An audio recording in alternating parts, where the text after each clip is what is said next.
Welcome back, New World Fantasy Football. We are on our Sweet 16th episode, man, and it feels good. We just keep trucking along and loving what we're doing, man. So, how you doing today, Paul? 16 candles. I'm doing good. It's Sunday. It's the weekend. Out here talking about some fantasy. Now, that's the positive. Honestly, down bad in some other ways. You and I, we do this content for fantasy, but we have real lives too.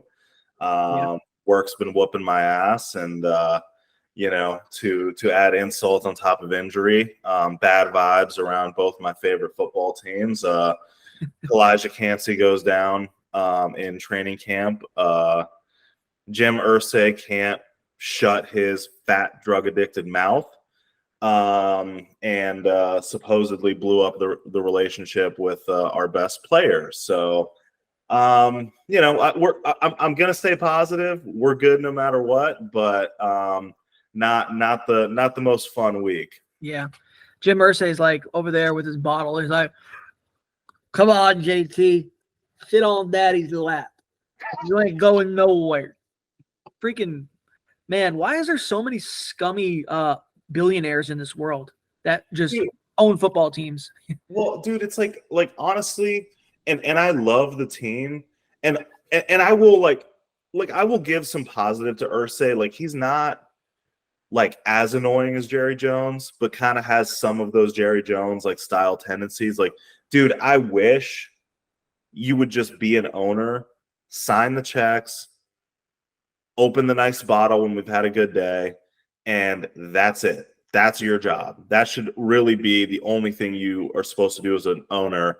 You're not supposed to be making football decisions. You're not supposed to be tweeting about certain players. Not supposed to be saying like, oh, well, JT's not going to get his money, blah, blah, blah, whatever. I don't even remember really what his tweet was. I wasn't paying attention, but it started this whole like unnecessary dick measuring contest. And so I just hate owners that involve themselves in the football decision. You hire people to make football decisions, and then you just jump all over it yourself. I find that to be really frustrating. He's an easy one to make fun of because of like the drunk driving incidents, because of the pills, because of the, all the kind of antics around it. He never really seemed like a bad dude to me. Like, in times that I've heard him talk, like he does seem to legitimately care about the team and the players. I just wish he would just shut up and let the GM do his job. That's really it. Yeah, it's kind of funny. Like, football is a weird, or our perspective around football and these professional teams is funny because it's almost like saying like, Bill Gates, I know you own Microsoft, but like, shut up about it. Let other people do their jobs. You own the company, but you're not good at running the company, even though that's not true in this case. But that's kind of the relationship or the perspective more so that we have about these owners of football teams. Like, yeah, you're just the money guy. Shut up. It's funny. It's funny that we think that. It's an ego thing, Andrew. That's what it is that it's like, well, I own the team, so like I can do what I want, and I want to be a part of it, and I know ball. That's what they all say. Yeah. I mean, Giants fans a couple seasons ago were getting frustrated with what's his name? Mara. Because he was getting involved too much, and he made a lot of decisions like, I'm too invested in Eli Manning. I don't want to get rid of Eli Manning too early, but then it kind of was too late. And then he's a huge Saquon fan, of course. And I think since Joe Shane has taken over, he's kind of realized like, I'm not the best one to make decisions here, and I do need to take a step back. I'm collecting an ass ton of money for being one of the most. I think the New York Giants are like top 10 of maybe top 15. I don't know if it's quite top 10 of net worth franchises in the world. So, it's you're getting a huge payday just from owning the company. I think he's letting the football minds do their job more, but yeah, it's kind of interesting that dichotomy. And that's good. I'm glad to hear that actually, but it is funny to me that like this really all came from social media because like if you're a billionaire and you're getting drunk and having cigars with your other billionaire buddies and you run your mouth about some stupid stuff about your players, that usually never leaves that room. But when you get the Twitter fingers involved, or excuse me, X fingers involved, so dumb. That's stupid. Yeah. It's like, hey, you know, it'd be like Elon's literally acting like a 17-year-old like bro, like, yo, dog, if we had this social media company, let's call it X, that'd be so sick. But yeah, the X fingers going. And then that stuff just gets out there and it ruins relationships. It's unfortunate. But maybe we should talk about the fantasy impacts of a potential JT trade. What do you think? Ultimately it probably won't happen. I think it's more of like it's more of one of those things where Jim Irsay said some dumb stuff. JT said, okay, freaking trade me. And that's as far as it's going to go. But you really think if teams don't even want to pay Saquon, Jacobs, Dalvin Cook to play, you think they're going to trade draft capital or quality players to get a running back? I highly doubt it. I'm sorry that's a boring answer, but no, I agree with you. Just a little bit of devil's advocacy. I think that, I agree with you. I don't think it's likely that he gets traded, but it just sucks because it just adds more drama and BS to like an already pretty suspect season that's coming up for the Colts. And I think that a team might trade some draft capital to have what I believe is still, an all NFL running back talent who is still under control for at least one additional year, if I'm not mistaken. So, I think there's a chance. It is very unlikely to happen. So for the most part, there's going to be a lot of posturing. There might be a training camp holdout. There might be, some back and forth and some BS, but ultimately JT likely still on the field for the Colts, just a grumpy JT that maybe we have our radar up a little more. We're a little more nervous drafting him now. I think that's really the only thing that changes much. Yeah, I don't think much changes. I think what's going to happen is in a day or two, you're going to get the South Park BP apology. We're sorry. We're sorry, JT. I think he's just going to be like, dude, I talked out of my ass a little bit. I'm sorry, man. Come on, let's play some football. And that's going to be the end of it. It's kind of like when you get in a scuffle playing basketball, at a pickup court with your boy. We've been there before. We've exchanged plenty of words and almost fists many times over a game of basketball. I think that's all it is, man. It's a little scuffle. It'll be fine. All right. Well, so in some other news, I think Aaron Rodgers, maybe like in the Grinch, where like that part of the Grinch where like his heart grew 10 times. I think that time alone in the cave with Aaron Rodgers, his heart grew, and he took a pay cut to like help his team sign on some better players, and we'll talk about that in a minute. What do you think about that, bro? I think that's funny that you say it's a Grinch heart growing, because what if it's actually just a super spiteful douchebag that's like, I'm not doing that for you, Green Bay. Oh, hey, now that I'm in New York, I'm going to go ahead and just be super nice. Like, that can't feel good. That can't feel good for Packers fans or for that team. It almost seems like, that girlfriend, she like, she met this guy when he was like just out of college. He was kind of a schlub. He had a folding chair and a TV on the floor. And, she kind of like helped him like mature in his life, and he got a job. And He cleaned up his apartment and all this stuff. And then he dumps her. And then she sees like Instagram pictures like weeks later of him like going to the farmer's market and watching the Barbie movie and doing all the things that he refused to do with her. And like, that doesn't feel good. That doesn't feel good. No, it doesn't. And that's kind of like, maybe it's just more of a calculated thing by Aaron Rodgers to endear himself to New York fans too, because I'm not a Jets fan. As you know, I'm a Giants fan. I think you know that by now. We're pretty brutal. But if maybe that buys him a few extra weeks if it doesn't go great from the start, like, well, he did what he could to make this team better. He took a huge pay cut. It's interesting.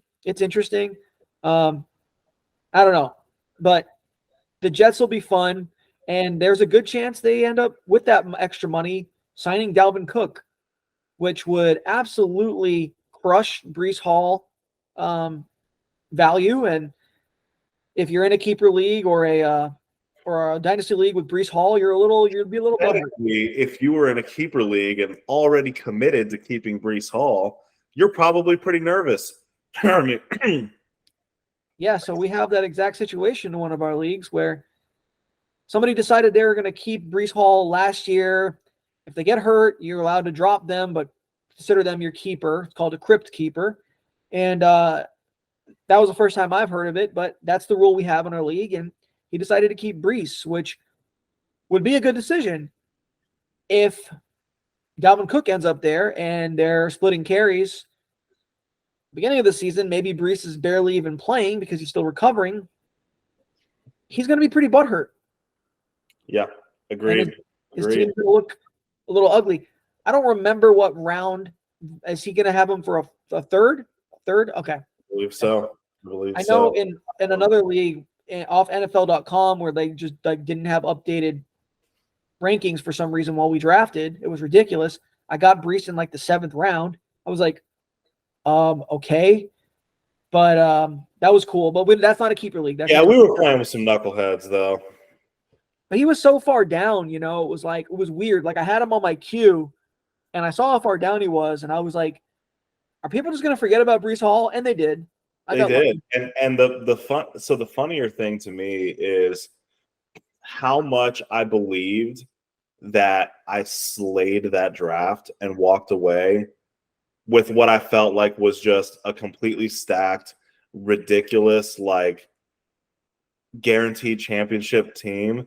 And it all fell apart pretty epically in a short amount of time. I'm not going to get into all the individual players, but injuries just absolutely ravaged that team.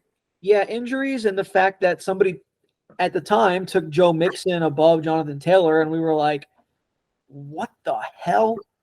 And you ended up with JT. I thought I made out like a bandit. Yeah, I was so happy. We all did. Of course, it was like, how is he getting the number 1 running back right now? I think because I had I don't remember if I had the 1st overall pick or the 2nd, or I just know I got Christian McCaffrey. I know that. And we make plans and the fantasy gods laugh at us. That's what that is. That's what we're talking about with this whole thing, right? Like the Breece Hall, Dalvin Cook thing. Like, as of this recording, it is not official. He is not a Jet today. No. But it sounds like he could be, or the chances are pretty high, man, to quote him directly. So like how do you feel about that backfield then? Because obviously, like, I think Dalvin had a solid year last year. I think he's got plenty of juice left. Dalvin, if you're drafting sooner rather than later, you're probably going to get a steal on Dalvin because he's going pretty late for the player that he is, the quality player that he is. And it depends. Of course, everything depends on landing spot, but no one's going to be bringing Dalvin Cook in to like be a bench warmer. I don't think it, God damn it. I can't get the friggin' words that I want to get out. Okay. Reset. The places that he's potentially going, which is the Jets and the Patriots, and I think the Bills, or no, Miami was involved. Miami, because they're all AFC East teams, Miami would probably be his best spot for fantasy production because I think that's the place he can go to get the most volume. If he goes to the Patriots, he's splitting with Ramondre. If he goes to the Jets, he's eventually splitting with Brees. So for fantasy, Miami is really what we're looking to happen, unless you're just like really like Raheem Mostert or Jeff Wilson or the rookie that they drafted. Then you're probably a little upset by it. But those other ones, he's gonna muddle. He's gonna muddle. Like Miami would be the most obvious place where he could just come in, take over the number one job, and you feel confident that he's like, it's hard to say that anybody really is like alone in a backfield anymore, but with those guys' injury history and the fact that they've just never really been stars necessarily at the running back position, that would be the most exciting thing to me from a fantasy perspective. But yeah, two things. If you're drafting this week, number one, you're a degenerate. Stop doing that. Two, take Dalvin Cook because his value is going to be higher than where he's going now. He will land with the team. Yeah. And you're going to get him at least at a 2-round discount because, I think that we forget as a community all the time that ADP is just that. It's just average draft position. This is not a commentary on how good or bad a player is. That is just the consensus among a bunch of people drafting fantasy football leagues. So it's hard. It's hard to – I find myself falling into that all the time. Like, using ADP as a framework, it happens to me. But try to remember that ADP is not a prediction at all. Yeah, it's basically a vote of confidence for each player. Yeah. Like, people are very, very, very, very confident that Justin Jefferson is one of the best and safest players in the league. And that's true. So that's why he's like the 101, 102 kind of player. You can argue for a few players. How many times do you get questions all the time where it's like, oh man, like, should I take AJ Brown, but that feels like a reach over, X receiver. And I'm like, dude, it's only a reach because of ADP. Like, good player. If you think he's a back of the first round guy and not a top of the second round guy, who cares? Who cares? Because people want to put their trust in the quote-unquote experts. Yeah, I mean, I get that. But you got to follow your instinct when it comes down to it. If you truly think that, Cooper Kupp is going to be the number one wide receiver this year, take him. And we'll talk about all this. Of course, we're going to talk about Cooper Kupp on this episode. If you think that Christian McCaffrey needs to be the number 101 and you go for it. If you think Eckler is going to have a better year, take him. Take the guys that you truly believe in.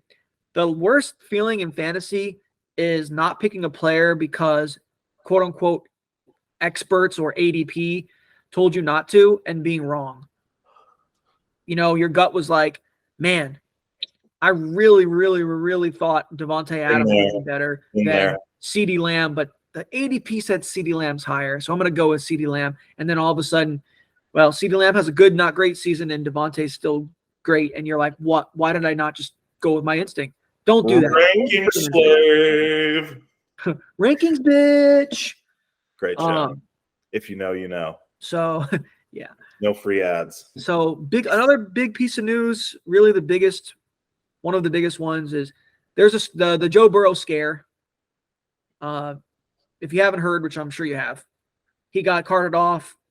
He's got a grade 2 sprain in his calf. So it's roughly between a 3 to 6 week recovery. I'm no doctor. This is not the channel for medical advice. Yeah. I just go based off what they say. Nice to say. So I would guess, knowing Joe Burrow personally, one of my best friends, no, I'm just kidding. He doesn't know who I am. But what I know of Joe Burrow is he's going to gut through it week 1. I don't think he's going to miss week 1, even if he's not 100%. I think he'll be good enough to stand, good enough to throw, and that's going to be enough for the Bengals to say, all right, you're playing. So, yeah, it's it's hard for me to say. Again, I have no idea, like truthfully, what the difference is between a grade 1 and a grade 2. Calf strain. One's grade 1 and the other one's grade 2. So, thank you, doctor. Yeah, I mean, I think that so like two things happened in this space of time in between us hearing about this. The headline, Joe Burrow carted off. Everyone in the fantasy community basically fainted, right? Because we know what that does to essentially tank the value of like 3 high-level fantasy assets. At the end of the day, no need to fear. Joe Burrow, I think, ultimately will be fine. I don't know if I have supreme confidence that he will be there week 1, but I think ultimately he will be fine for the majority of the season. So I don't think we need to panic drop stocks on any of these guys. Joe Burrow is the only guy himself that I would, I would maybe, it's a tiebreaker maybe then between him and like a Justin Herbert or whatever, like in your draft if you're concerned at all about the injury. But honestly, a big scare, but all to do about nothing. yeah, I think it's more scary than anything else. And if he misses a few weeks early in the season, which I really don't think he's going to, that's just my guess. But even if he does, say he misses 2 weeks, their backup is Trevor Siemian. He's not that great, but Jamar Chase is gonna get 15 targets anyway. Like he's just gonna spam them, and then that'd be the game plan for me too. If I was Zach Taylor, I'd be like, and Trevor Siemian was, I'm just like, dude, you know that Jamar Chase is out there, right? Just throw him the damn ball. It'll work out. Well, he'll be fine. Like it nerfs the offense a little bit, but let's all goose fraba. It'll be okay. It'll be okay. Take a sigh of relief. So I think more so what had me worried was the trickle-down effect of drafting. Am I going to now miss out on a player that I'd like to get because Jamar Chase is getting pushed back? Or if he gets pushed back to me, maybe ultimately that's a positive thing. If it's like, all right, if I have the 6th overall pick and Jamar Chase is there now because people are scared, hell yeah, I'm taking that. Yeah, I think there's nothing negative about it. If you are as confident as you are, which it sounds like you are, if this player falls or drops, then you just, you take the gift and you say thank you. That's right. So that's pretty much the news. Do you have any more news that's slipping my mind right now? Now, honestly, this is not a heavy news season. It's a lot of rumor stuff. This is the season for X player is in the best shape of his life. Oh my gosh, look at these route videos. This player is ready for a breakout. Yep. This is preseason breakout season. This is hype train out of control season. Try not to get caught in the hypenado. It's hard, but try to stay level. Like try to consume the information for what it is, but understand that you're getting a 10-second clip. We've all seen the clip. Bijan looks good. It's an impressive route. It was nice. But just remember, you're seeing one 10-second clip out of context from a training camp. Let's not make Bijan the 101, okay? And highlights are just that for a reason. We forget that everybody in the NFL is a professional freaking football player. They're going to look good running routes against air. I can look good running routes against air. I promise you. You just have to fast forward the video. I will look like freaking, Randy Moss. But it's the problem that people have, I think, in this time period right before the season. We're excited about football, which makes us excited about everything football. And then we kind of layer that in with what we just saw. So I just saw Bijan have an awesome highlight. Move him up. I just saw Van Jefferson have a catch that was nice. Move him up. So-and-so had a bad training camp. Drop him down. Great example. We were just talking about this person. Jamar Chase. Remember when he dropped a bunch of balls in camp and preseason? Rookie year. Right. The panic meter went, his stock tanked. The people that got him in our leagues at a discount laughed all day in our big dumb faces. Yeah, I drafted Jamar Chase as a rookie, and those reports started coming out, and I was like, "Gee, should I drop this guy?" And then I was like, "No, it's just training camp." It's so hard with social media. Social media exacerbates everything so much, right? Because it's everybody's take that just keeps, pushing that algorithm forward. So it's hard not to make decisions based off this time of year. I just want to warn everybody. I've been there. I've made bad decisions off of preseason hype, training camp hype, all that stuff. Take the information in, add it to your own thought matrix, but do not make any big decisions one way or another based on some of this rumor stuff, because most of it's just junk. The only thing that you're drastically changing your opinion is based off of a major injury. That's it. Right.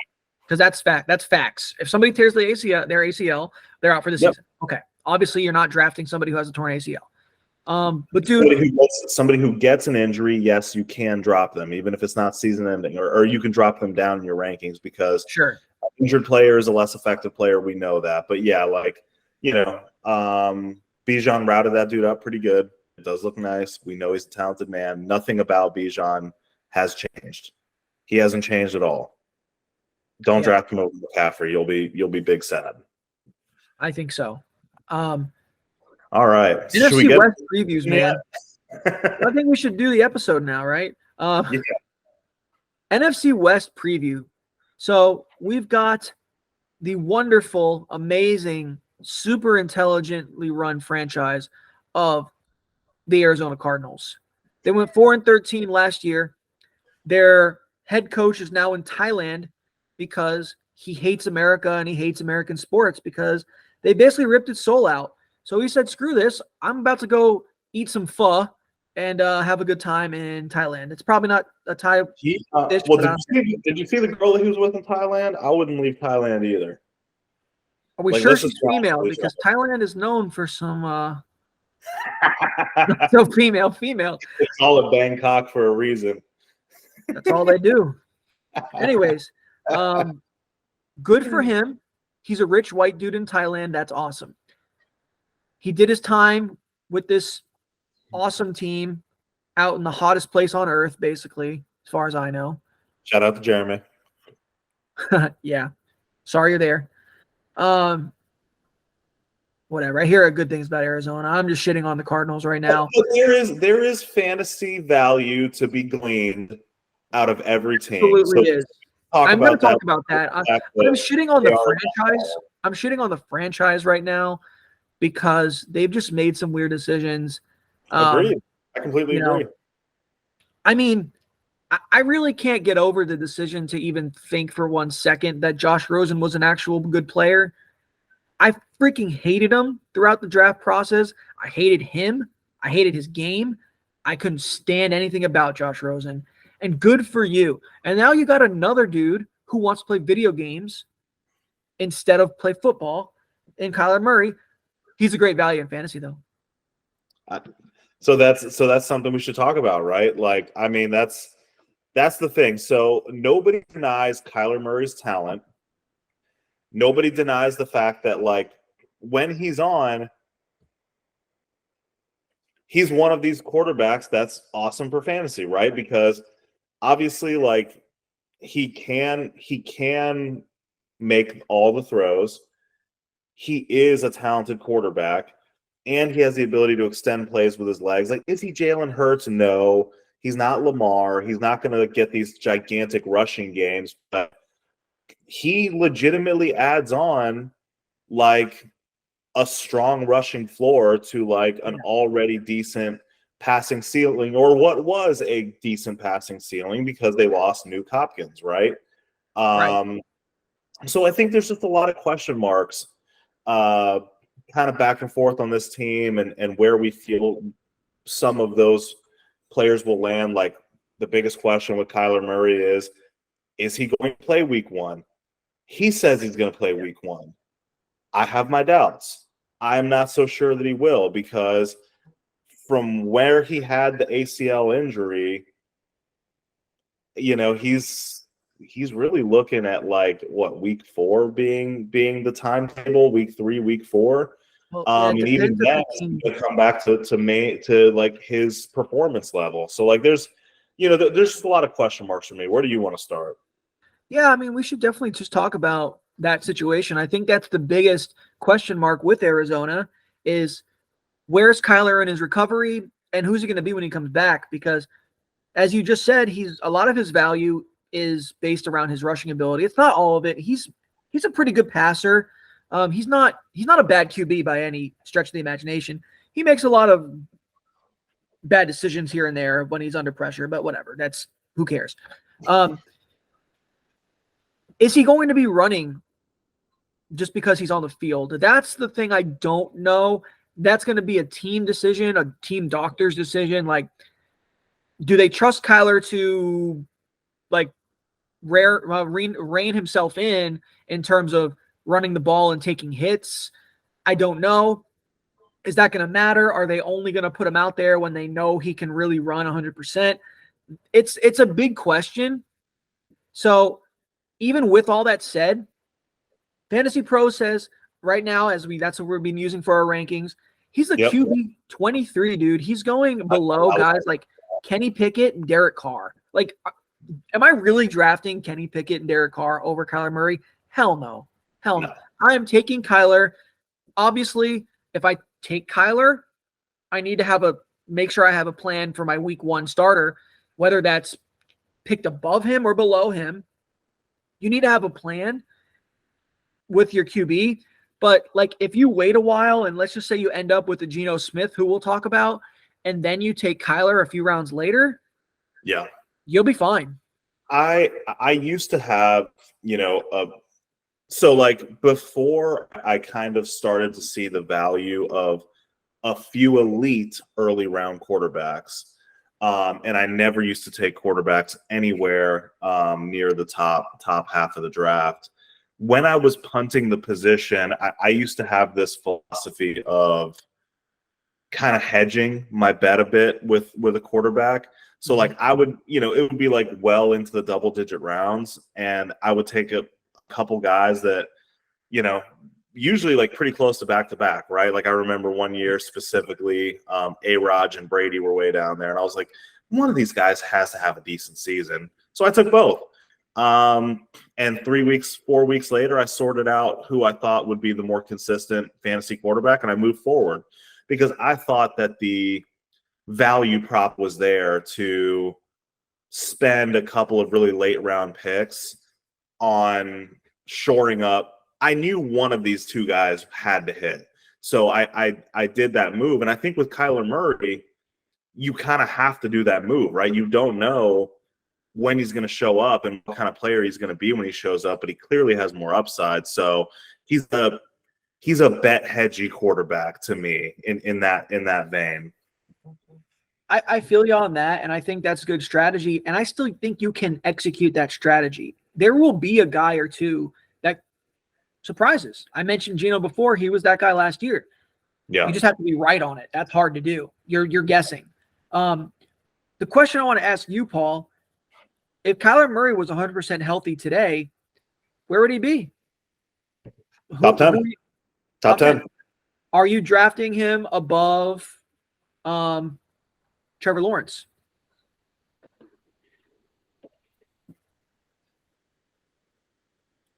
Got a good one. Nice. That's tough. Yeah, no, only because I trust Trevor to stay healthy more. I like his size and his profile of player. I like the offense around him. So if Trevor is QB8 by our metric right now, then I would have Kyler right between Trevor and Deshaun. I trust, I think Deshaun is going to be better than he was last year, but that's a pretty low bar to hit, right?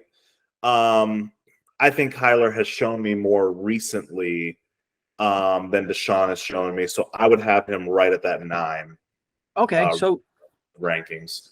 So you're pretty much, that's like a perfect way to answer my question, because what you're saying is when he's healthy, he's a starting quarterback in a fantasy league. Because if you have a 12-team league or 10-team league, which are the most common ones, you're saying that he's a bona fide starter. So he's getting drafted as beneath people's backups. As a late QB2. It's kind of crazy. I mean, yeah, but the question mark of his health has tanked his value. So if you draft a QB that has a later bye week and you can ride with them for a few weeks, or whatever, however long it takes for Kyler to get back, maybe you give it a week to see, like, all right, is Kyler really back? That's a good strategy to go forward with. And guess what?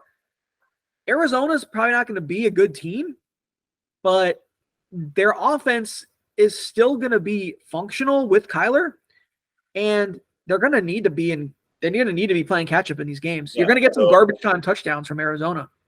Absolutely. And you know what? Like, I think that's a good segue into talking about the rest of the team, because similarly to Kyler, all of these guys are down in rankings and ADP right now. Yep. All these guys are at an ADP discount. So let's try to figure out between the two of us here what we think. Does this discount of value, or are these guys drop down in rankings because they really will actually suck? So like let's try to figure out how we feel about where they're ranked. Like, so Kyler, I think we both think is a value. Like, I mean, honestly, even if you take a good quarterback, if he really stays down to where he's basically free in drafts, I might just throw him at the bottom of my bench. Like, it's just such a discount that you can maybe leverage later, right? But like, their next fantasy player, their highest drafted player is Hollywood Brown right now by ADP. And he's sandwiched between the Mikes, Mike Will and Mike Evans. How are we feeling about that? I'm happy to take Hollywood over those guys. I like Evans still, but he's always performed, and it's hard for me to bet against guys who have always performed. But Hollywood has been good in his own right. I mean, when you look into his stats, like, I've got, I have some notes that I put here for him, so let me remind myself. But like, he's the 73rd overall player by ADP standards, like overall ADP. And it's like, you're getting somebody who could be a rock solid wide receiver too that late, in the 7th, 8th round. Colt McCoy is not the worst quarterback out there. He can get the ball to people. And yeah, of course, it's not going to be the huge plays as much as you'd like. But no, that's kind of the player that Marquise Brown has always been, is like, he's a decent possession guy with big play potential. And I think he's going to get plenty of targets. He was good when he was healthy.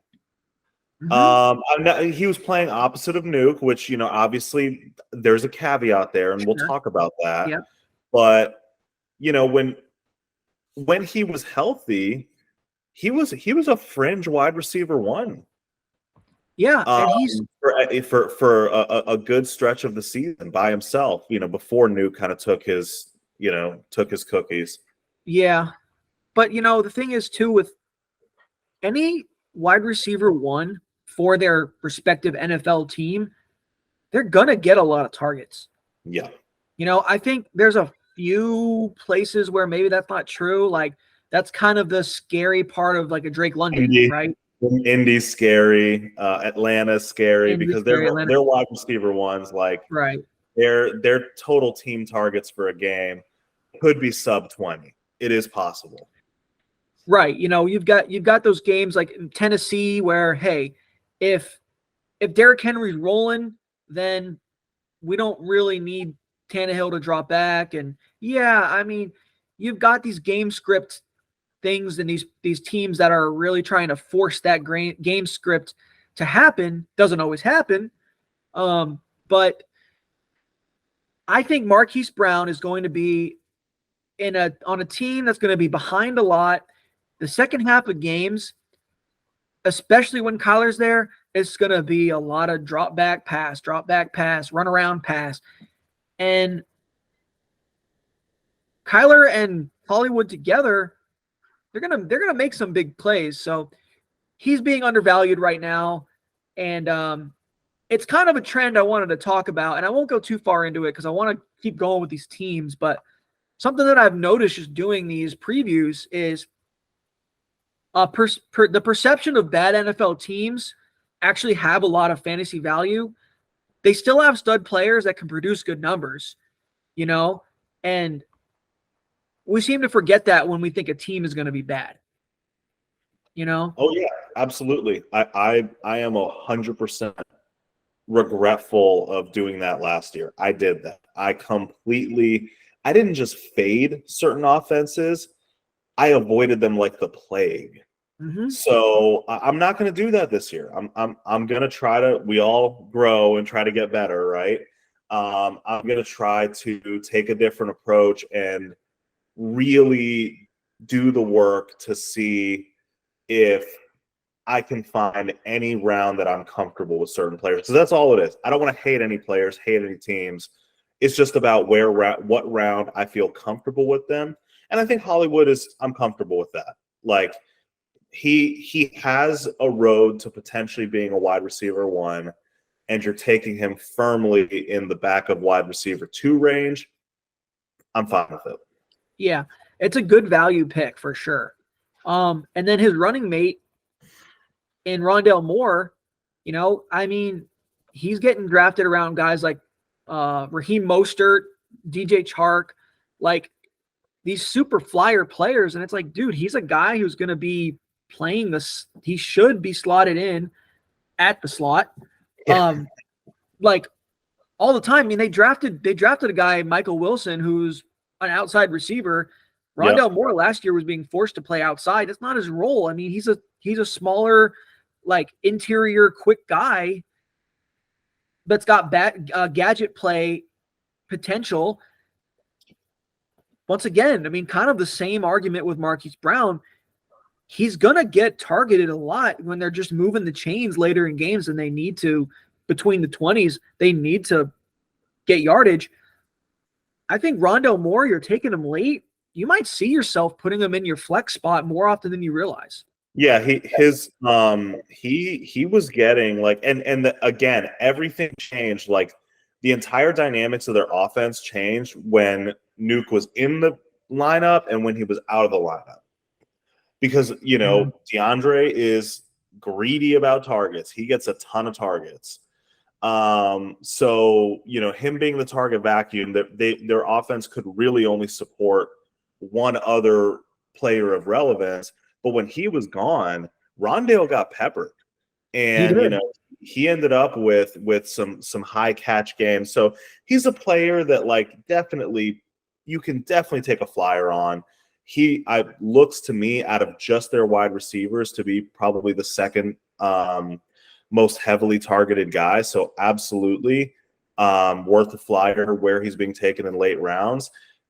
But I will say probably a higher value player in full PPR than in the format we play. Because I just don't see a ton of the last couple of years with Rondale Moore, right? Like I think that we were pretty excited about, well, maybe there's more to his game, right? Like maybe he can show more. He can have more explosive plays. He can, he can be involved in the offense in more creative ways. I don't think that I don't think that's gonna be the case. I think he's gonna kind of do what he's been doing on those teams, which is, terrible depth of target, but some high volume passing. So I think certainly he's a flex worthy player. Yeah, for sure. And to me, like I kind of compare him as like a poor man's Amon-Ra. He's not as good. Yeah. Um, he's not the number one, which Amon-Ra is the first target for that team. But if you're getting 7 or 8 targets out of Rondale a week, which might be a bit high, but I do feel like their volume of passing is going to be forced to be higher, and he's going to be on the field a lot. So I like that. I do want to say, just keep your radar up for guys like Michael Wilson. He was really, I would say he was like a back of the first, second round talent, but his injury history and playing at a small Yeah. school He missed really the kept him down. He's one of those guys that can kind of come out of nowhere. I think there's a chance we're talking about Michael Wilson as a real player. Like, I mean, like somebody you actually care about talking about next season. Yeah. Like towards the end of the year. What high praise? Like, hey man, you're a player. Yeah, man. You play football. That's awesome. No, I think I actually agree with you. I don't know if he's worth necessarily drafting in a standard league, but pay attention because there's a chance he could pop. So just have him on that little watch list on yeah. and see if he starts getting some targets. He's definitely more of a dynasty play. Yeah. Second, third round of dynasty drafts. It's understandable. Like he makes sense to pick. I was hoping the Giants, he would sneak back and the Giants would actually be able to draft him. Jalen Hyatt, that was cool, but I was like, I like Giants Michael fans anywhere. You got any more of those wide receivers? We need them, man. We need them. So we'll talk about that next episode. But yeah. And then of course, James Conner, the Terminator man himself. He just keeps trucking through, man. He just keeps trucking through. He trucked through cancer. He trucked through the roster of the Steelers. And now he's trucking along in Arizona and being a freaking value because he's going to get volume and he's going to catch passes. So he's going to be a value once again. As much as I don't love his plotting. He's the running back cockroach. Like in the world of every running back just becoming irrelevant after they hit 27, somehow this man has missed all of that smoke. He has, and he's been productive. One of the best RB2s you can have in fantasy. I mean, well, it's got a high floor. Let me challenge you a little bit on that, Andrew. No. Because I had James Conner for a while last year, and again, I kind of knew what I was getting into when I drafted him, like solid but not spectacular fantasy production out of the running back position. And unfortunately, where I drafted him last year, there was some pretty heavy opportunity costs there. I do think that he's certainly a higher value this year, but we thought of Arizona's offense much better this time last year than they actually were, right? And now maybe we're too down on Arizona's offense, or are we just right? I don't know. So let's do a little name game with him. So James Conner is in that area. Mm-hmm. Tell me why James Conner should be taken over Alex Madison. Pass catching. He's gonna probably average about 4 receptions a game. And that kind of adds up pretty quick. If you can get like 4 or 5 extra points out of your running back because they're catching passes, getting some yards on through the air, that adds up. That's pretty valuable.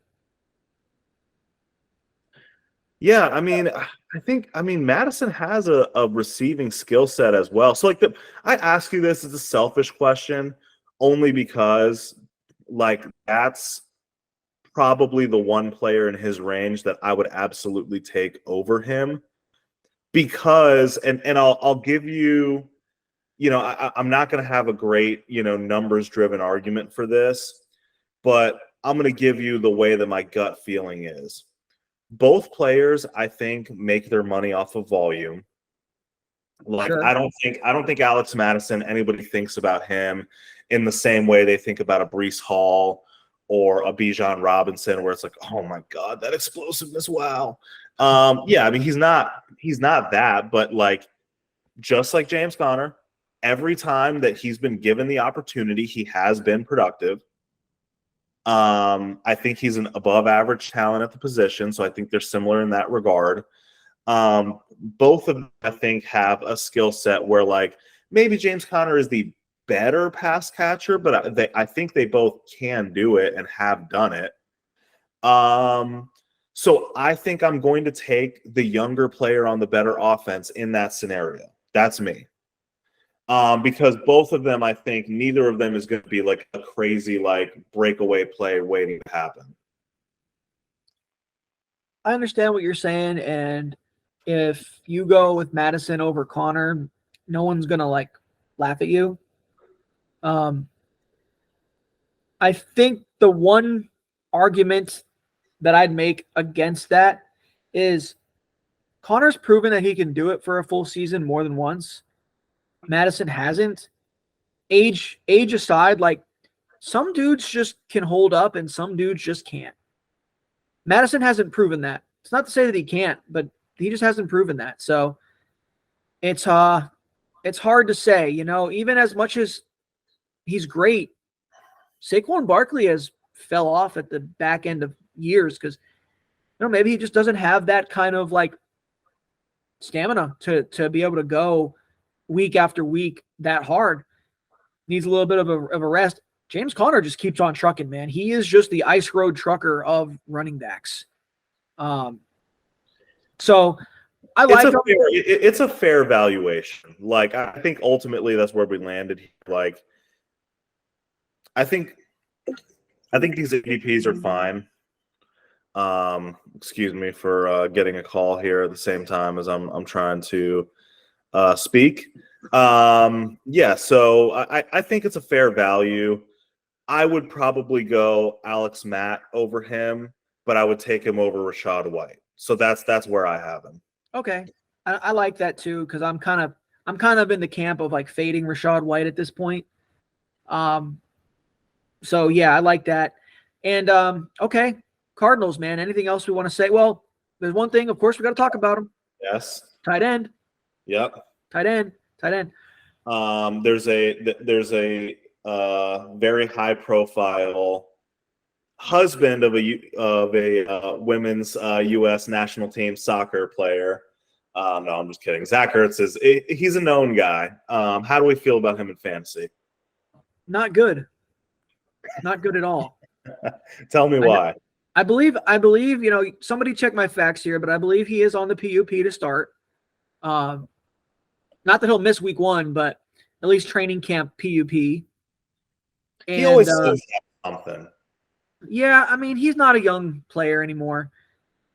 But Trey McBride flashed a little bit behind him. Trey McBride had one game that gave us some hope. I think that Trey McBride is going to be a necessary asset for them between Zach Ertz being in a walker almost and the fact that they're going to just need to rely on the passing game, I think, a lot. McBride, I think, will be a good safety blanket for whichever quarterback it is. And he's going to have some value. He's one of those sneaky kind of really late picks or just your watch list kind of guys. And keep your eye open for Trey McBride. If you start seeing the targets creep up, or God forbid, week 1, he's going to scores a big touchdown, then that's it. He's going to get picked up. So, yeah, we'll see. But long story short, the TLDR on Zach Ertz is he has a chance to be a top 12 tight end because everybody has a chance to be a top 12 tight end. But at this point in his career, I caution people that his name is bigger than his game. That's fair. And he also is a guy that has another player that's chomping at his ankles. So we'll see. I would rather, let's put it this way, I'd rather take the gamble on McBride than draft Ertz. That's where I'm at with it. That's fair. All right, Is man. there one very last question?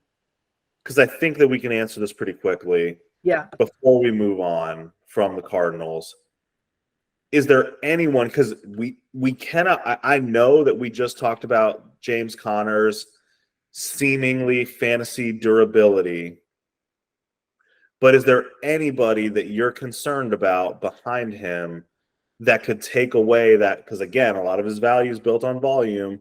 You got the Corey Clement, Keontae Ingram, I think, flashed, not really flashed, but he showed a little bit of juice last year. Is there any yellow flags there for fantasy drafters with James Conner? Nope. And I'll tell you why. Pass protection. Those guys can't pass protect. He can. He's going to be on the field. All right. Fair enough. Are we ready to move on from this bummer of a team yet? Yeah, man. It's time for the LA Crams. Man, why does LA get bummer of a team, in my opinion? Huh? Another bummer of a team. I think they're going to be. I think they're going to be better than expected, but instead of like the consensus of them winning 3 games, they'll win like 5, or 6. That's fair. Their defense has got like Aaron Donald and a bunch of no names. They could surprise. You never know. They could be better than we realize. But you still have a good coach over there. So I think there's a lot of interesting fantasy questions here. Yeah, their offense should still be what they've been. I mean, I think it's going to be, now this is going to be crazy, but I think Cooper Kupp's going to be really good. That's like, oh my gosh. Call me crazy. Spicy Take Sunday? Yeah, man. Cooper Kupp he's really good. So watch out for Cooper Kupp. Huh? Watch out for Cooper Kupp. He's coming. Yeah. Yeah, man. So I don't think we really need to talk much. The only fear with Cooper Kupp is, well, anybody can get injured, but more so if Stafford gets hurt, which happens more than we like to talk about now. He's getting old and he's had a lot of little injuries creeping up to him. So yeah, Stafford is going to really be the key for Cooper Kupp. I don't really want those backups in there. That's going to really reduce his value. But and Cooper Kupp is like one of those fantasy assets where we're not going to waste any time talking about whether he's good or not. We know he's good. He's been a target absolute vacuum for the majority of his career. It took him a few years, I think, to ascend to that level, but his route running, particularly when he goes into the slot, is out of control, technically great. So like we're not going to say anything about Cooper Kupp other than how many of the following players, Andrew, would you take above Cooper Kupp? Okay. And so you can kind of just stop me whenever. Justin J. Christian McCaffrey. Jamar Chase. And again, stop me whenever. Reek Hill. Stop. Okay. We found it. Jamar, even he is very close. I'd probably take Jamar just because the overall quality of the Bengals and the overall quality of Joe Burrow. But man, it's very, very close because we've seen this guy dominate on such an insane level. And I still think he's capable of that. He's absolutely elite against zone coverage, and he's still very, very good against man coverage. Yeah. And the offense runs through him. You see, if you watch the Rams, they're moving him around on almost every play. He is the queen chess piece for the team. Yeah. Yeah, so, and let's not forget, we'll talk about it more too. Let's not forget about Matt Stafford. I know that it was a very, very forgettable year. Yeah. But provided that Matt Stafford didn't retire, which he didn't, and he's at least somewhat healthy, he is an above average quarterback still, even at this late stage in his career. So I don't think they're going to be as bad as they were last year. So yeah, I completely agree with you. The only thing in my mind, if you're in a tight end league, I might be tempted to take Travis Kelce over him. Only not because I think Travis Kelce will outscore him necessarily, but because it's a piece of the Chiefs offense and because, tight end scoring is so top heavy. Like you have that crazy advantage. That's the only one. Other than that, we're fully aligned there. Let's talk about some real question marks. This team has some gross questions to consider beyond that. So, okay, Cooper Kupp, the target vacuum. He's the wide receiver 1 by a billion miles. Then we've got Van Jefferson, Ben Skowronek, and a bunch of nonsense after that. Is there any real season-long fantasy value to be had in the receiver room outside of Kupp? In the receiving game? Yeah. You can take a blindfolded spin around 20 times dizzy dart throw at Puka Nacua and hope that he takes over Van Jefferson's role. This has a fun name. That would be a fun name to blow up. Yeah, sure. Nacua, yeah. But that'd be my only just super in the dark dart throw if you want to go that route. But not really. Like Van Jefferson, to me, he's an okay player who's always going to be an okay player, and you're never going to get. At this point, he's a calories guy, burning calories, running. Cardio van. Yeah. Well, anybody who's running a route when Cooper Kupp is running a route is just doing cardio. Facts. That's facts. No, I mean, you could take in a dynasty, you could take a stab at Pikachu. I think Van Jefferson is always going to be tempting to throw in your flex, pick up and throw in your flex, for the possibility that he gets a couple long bombs. But that's it. These receivers make me sad. Our memory of Van Jefferson is he occasionally gets a 50-yard bomb that hits for Stafford, and he gets, 3 catches for 70 and a touchdown, and you're happy with that performance in your flex. But I wouldn't be counting on that on a week-to-week basis. So, he's basically he's a bye-week fill-in kind of guy, and that's really it. I just want to talk about Tyler Higbee real quick, just so we can literally get it out of the way. Yeah, please. There's a gigantic freaking garbage pile at your dump, your landfill of tight ends that are touchdown dependent, low volume guys, and he falls in that list. And that's all I'm going to say about Tyler Higbee. I'll add, to be fair, with A-Rob gone and with Cooper Kupp being as dominant and showing as much, because he has gravity, right? He pulls the defense towards himself. Like, there are some vacated targets. Higbee is another one of those guys, like we just said, like, if you're punting the position, he's fine to take the first stab and flyer on to see if he shows any consistency in target share. Stafford seems to like tight ends in his profile, wink, wink, a lot. So he's a guy that you can take a stab at, but just don't expect anything terribly exciting like another tight end we'll talk about later. So a guy that, man, is it ever going to happen for Cam Akers? Yes, this year. Wow. Tell me why. Tell me why. Dude, he's only 24. He just turned 24 years old. If you look at his spark score, his athletic whatever shit. Yeah, I know. Pretty good, man. He's got a lot of talent. The Rams, I think they're going to have a good offense. They're going to be functional. It's just that their defense is a huge question mark. So their team as a whole, I think, is going to hinge on how good their defense can perform. I think their offense is going to be pretty good, though. assuming Stafford stays on the field.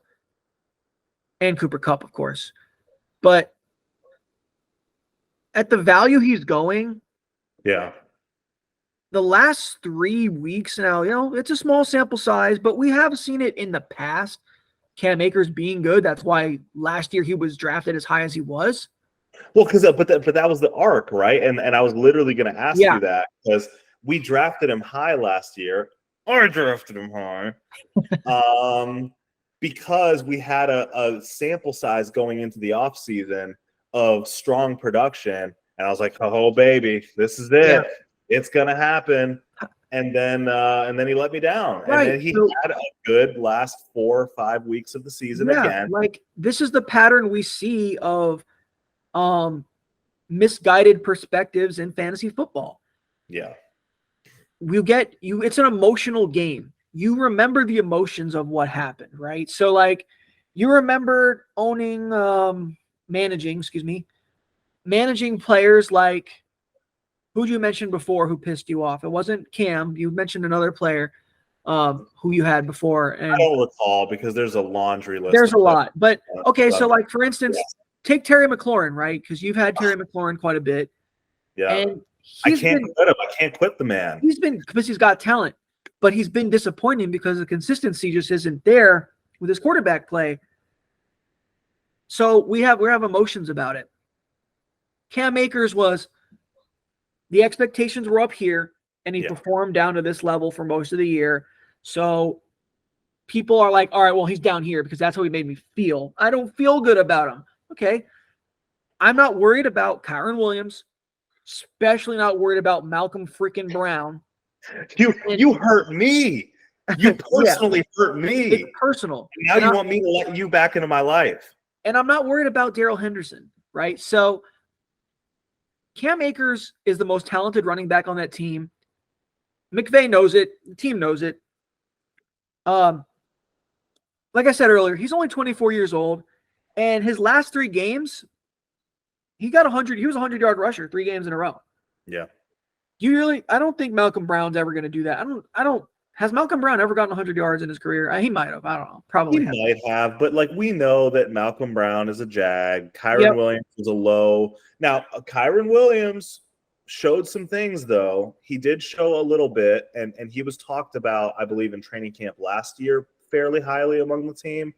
So, like, I think out of that gaggle of running backs, Rel Williams, he's a big body guy. I think they like him, but I don't think he has anywhere near the explosiveness of Cam. So to me, the only other guy besides Cam that could take on that role, I actually think is Kyren Williams. Like, in terms of, like, he's juicier than the other players, even though he hasn't proven much at the NFL level. He got hurt.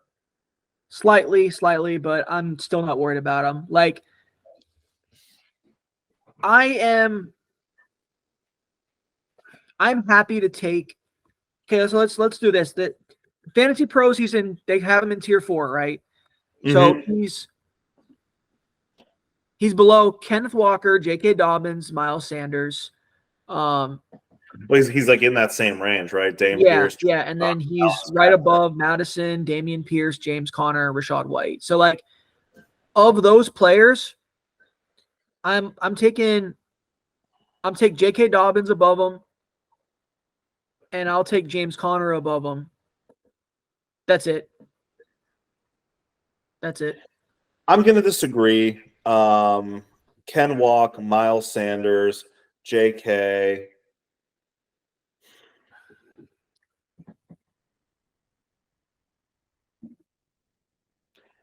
and Alex Matt. Cam Akers has promise, dude. And I hear what you're saying. And I think that in that range, I'm not saying that he's inappropriately ranked. I think he's ranked well in that range. But I'm taking most of those running backs above him only because I think he has the highest upside. But we've seen his floor, and his floor is low. His floor is cut candidate. So I personally, in my opinion, he's lower on that board for me than he is for you. He's not getting cut. Like, They talked about it quite a bit last year. Well, they're not going to cut their best running back who's still on a rookie contract. He's to me, he's one of those guys in that range who can move up. Like next year, we're talking about running backs. We can be like, okay, Cam Akers, like, yeah, he's moved up. He's leveled up. It finally happened for him. He finally had the breakout. Yeah, I agree. He's shown everything but the consistency whether that be just him or the team around him, things haven't been working out. But I think that Cam Akers is one of those guys who's going to be a value this year. I think he's low because we're scared of the floor. Mm-hmm. But I don't project floor for him. I project more of him rising than falling. Congratulations on drafting Cam Akers above me. Can't wait. You can have Ken Walker if you want. I think I do. I'll go with the King of Charbonnet. We'll talk. We'll talk about me drinking my glass of Charbonnet soon enough. And anything else to talk about here with the Rams? Let's see. Should we talk about Matt Stafford as a standalone quarterback or just? We probably should as fantasy people. We should probably talk about the quarterback of a team. He's one of the few remaining statues that, are a starter. Like you've got Jared Goff and you've got Matt Stafford and Jacoby Brissett is like kind of a statue as well. I mean, maybe not even as much, but you've got a few guys who are just like statue players, right? Rodgers at this point of his career is more statuesque than he used to be. True. Yeah, he might be. So he's the last of a dying breed of actually very good quarterbacks that do basically nothing with their legs. They do not run the ball like whatsoever, or even scramble. Like right. He barely does that. So throw that thing away. He's a good passer with a lot of brain farts. He'll throw some really bad interceptions. His interception count and the fact that he's a statue means that he's going to get stripped. So you can have games where Stafford gets you single digit points because he's getting a lot of turnovers and it sucks. And Cooper Kupp will still get 25 points. Right. And he's not a draftable quarterback. He is somebody that you can stream in the right matchup. I believe that because he's been like that the last couple of years that he was with the Rams. So with the right matchup, if he's looking healthy, if the offense is looking better, which I think we both think the offense, like it has to look better than last year. The Rams just died last year. They just went flat on their face. It happened. It can't be worse. Clip this, famous last words. It can't be worse than last year, but I truly believe that. But no, he's not a draftable guy. Like the only thing I'm thinking about with Matt Stafford is please stay healthy because the dependency of the rest of this offense comes down to you and you being able to be a competent NFL quarterback still. So for our fantasy reasons, please stick around and don't get another neck injury. Yeah. It's weird. It's like the team absolutely needs him to function, but you don't need him at all in fantasy. Yeah, like you said, he's a streaming. There's a few guys like that. There's quarterbacks like that out there that it's like their value is basically what they do for the offense. And I think we're going to talk about one of those guys very soon.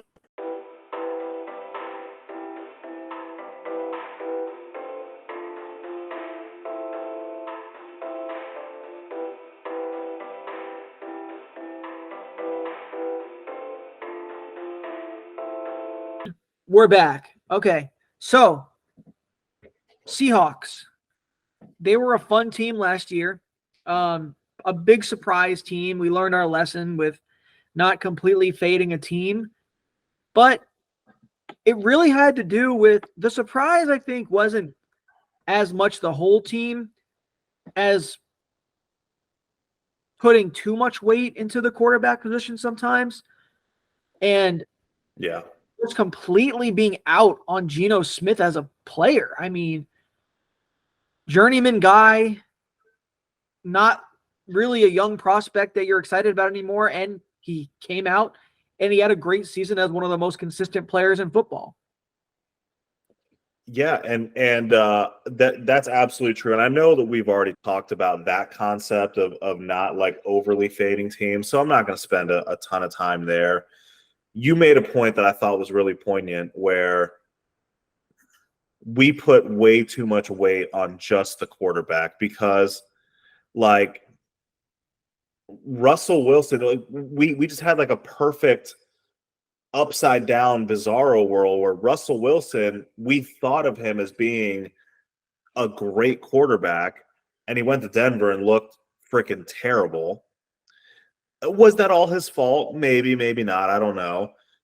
Geno Smith, I think, disappointed us so much in the football community, the fantasy community, because he had high draft capital.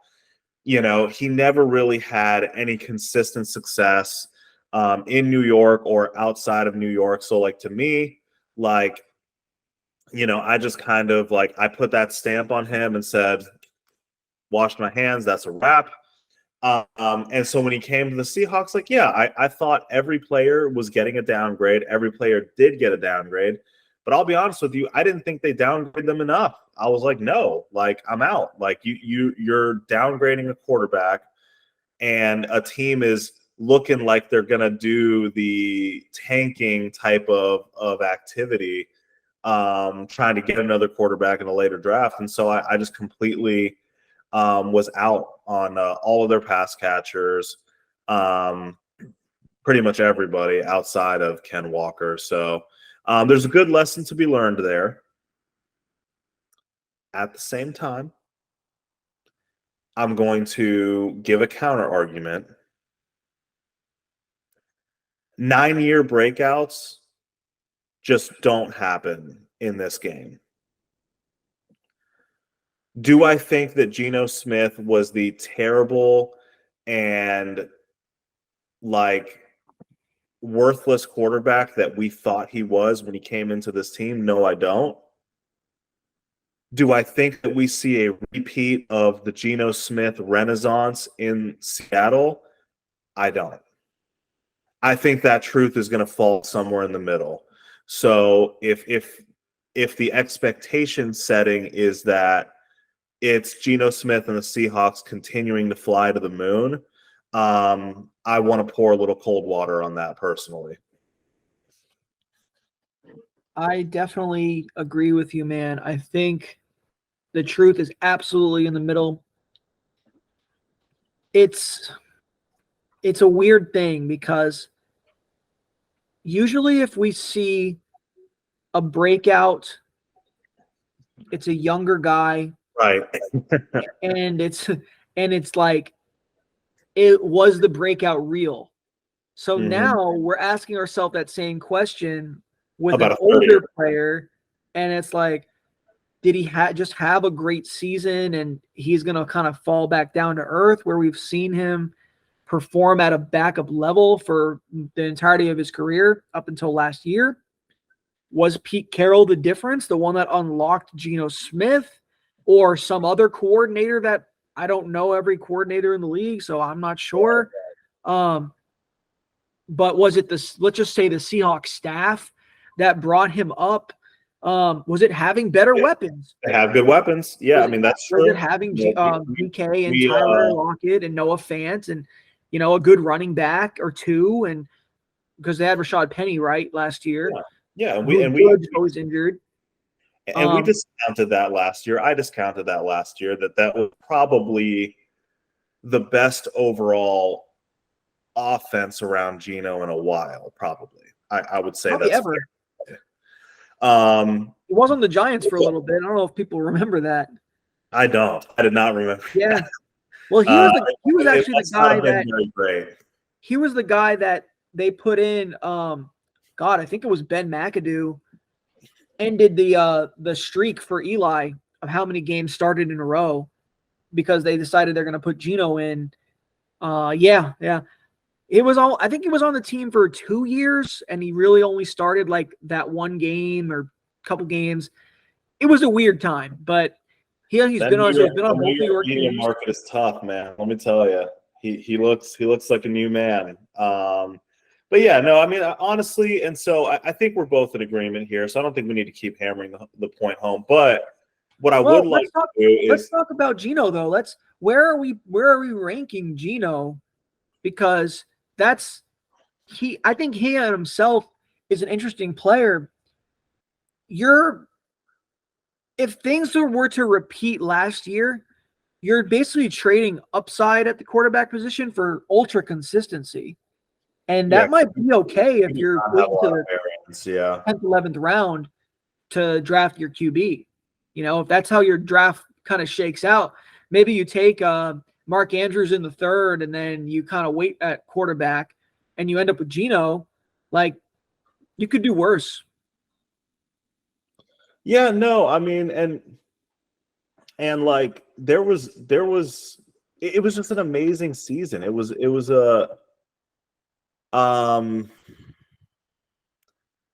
I just don't think he's going to repeat that magic. I'm out. I'm out on him as a draftable quarterback. Like, am I out on him? I think he can be a great streamer. I think that if you do the bet hedgy thing we talked about with a player that has more upside, right? Like maybe you pair him with an Anthony Richardson if you think he's going to pop. Yeah. Maybe you pair him with, like we just said, Kyler Murray if you think he's a pop. I need upside on my team, and I just don't see Gino threw for like over 4K last year, if I'm not mistaken. And I just don't see how he repeats that completion percentage, that efficiency again. I do think, spoiler alert, I do think they're bringing in another running back because I think they know what they have in Gino. I don't think they're stupid.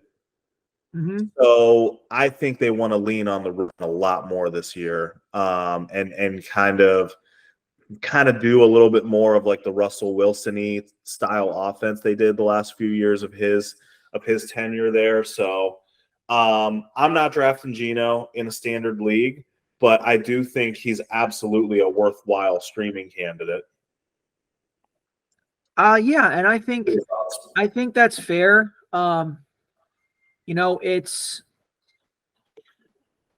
Gino was really good last year, and I think that he's worth more than a streaming guy.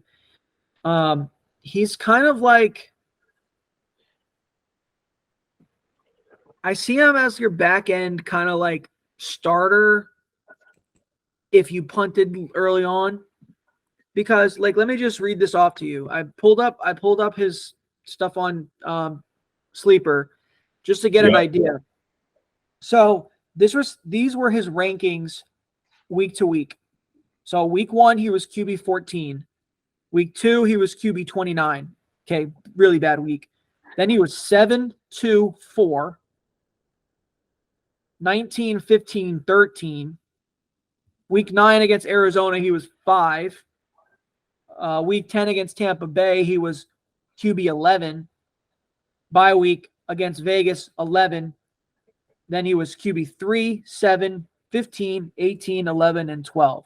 So I think what we're saying here is you think that some of those top 10 performances are going to be more of those top maybe 12, not higher ones, and top 15.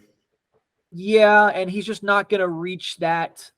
But the consistency, he had one game where he wasn't really startable. And, well, maybe a couple games where you weren't happy to have him. But most of the games you were like, okay, he didn't kill me. And if your roster construction is strong where you have great running backs and receivers on your team, and you've got Gino just getting you between 18 and 22 points, maybe he's not getting into the 30 burger range like Allen or Mahomes is getting you or Hurts is getting you, but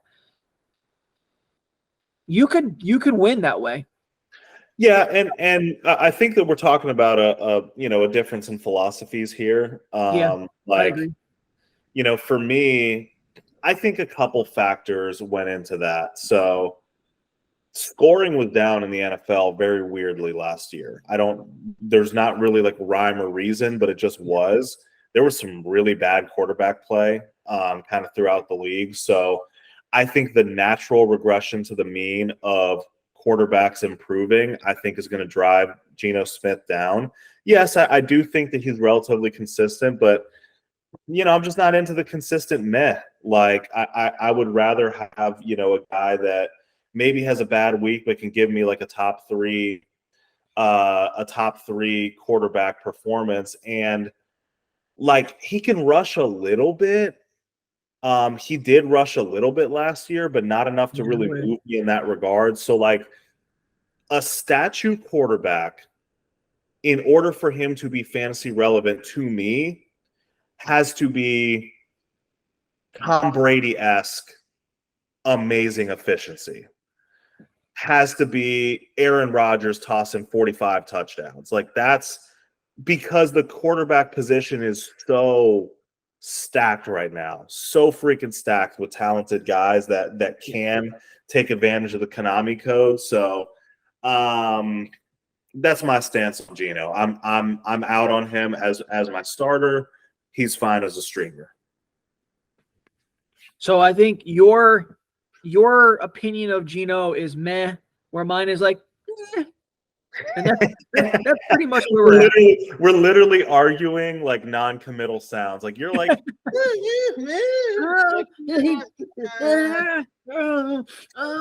yeah, he could be all right. But let's talk about this running back conundrum we're dealing with in Seattle. So Kenneth Walker, man.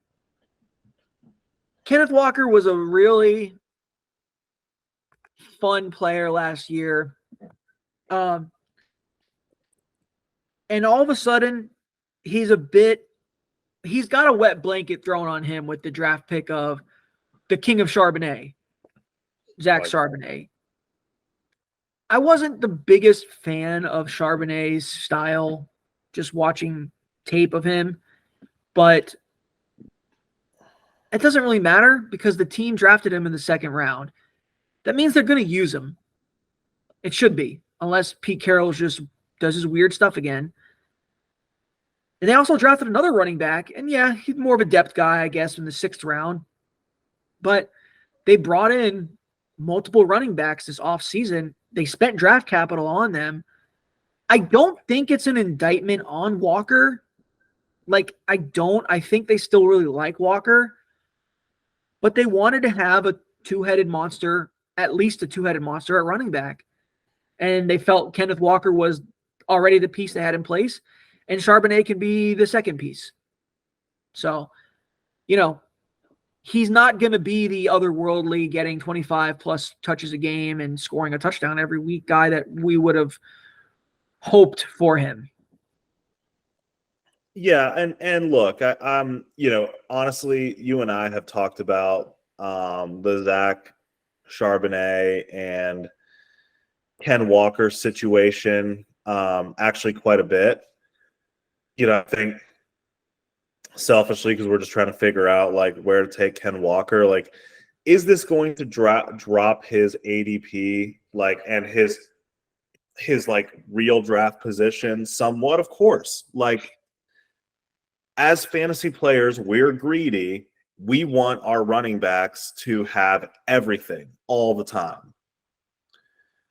But I am much more on the positive side of the Ken Walker conversation than you are for a couple reasons. I think, like, I'm not going to sit here and tell you that I watched a lot of Zach Charbonnet tape. I didn't.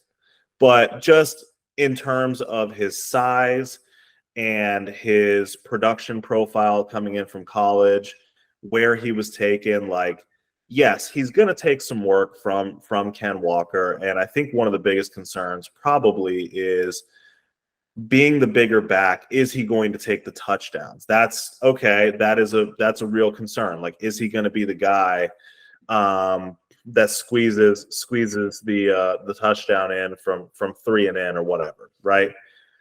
Yeah, like that's definitely possible. But if this drops Ken Walker's ADP, then that means I'm taking him. Who do I think is the better back? Ken Walker. Who's the higher investment for the team? Ken Walker. Who has shown me at the NFL level skill, speed, and vision? Ken Walker.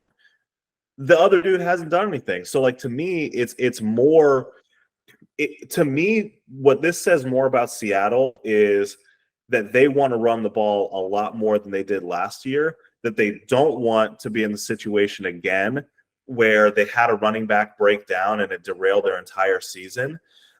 This is insurance, right? Ken Walker got banged up by the end of last year. So, like, of course, you know, they're shoring up a position that they plan on using a lot. And honestly speaking, it's just the smarter thing to do. They got a bunch of draft capital from their trade with Russ Wilson. They're playing with house money.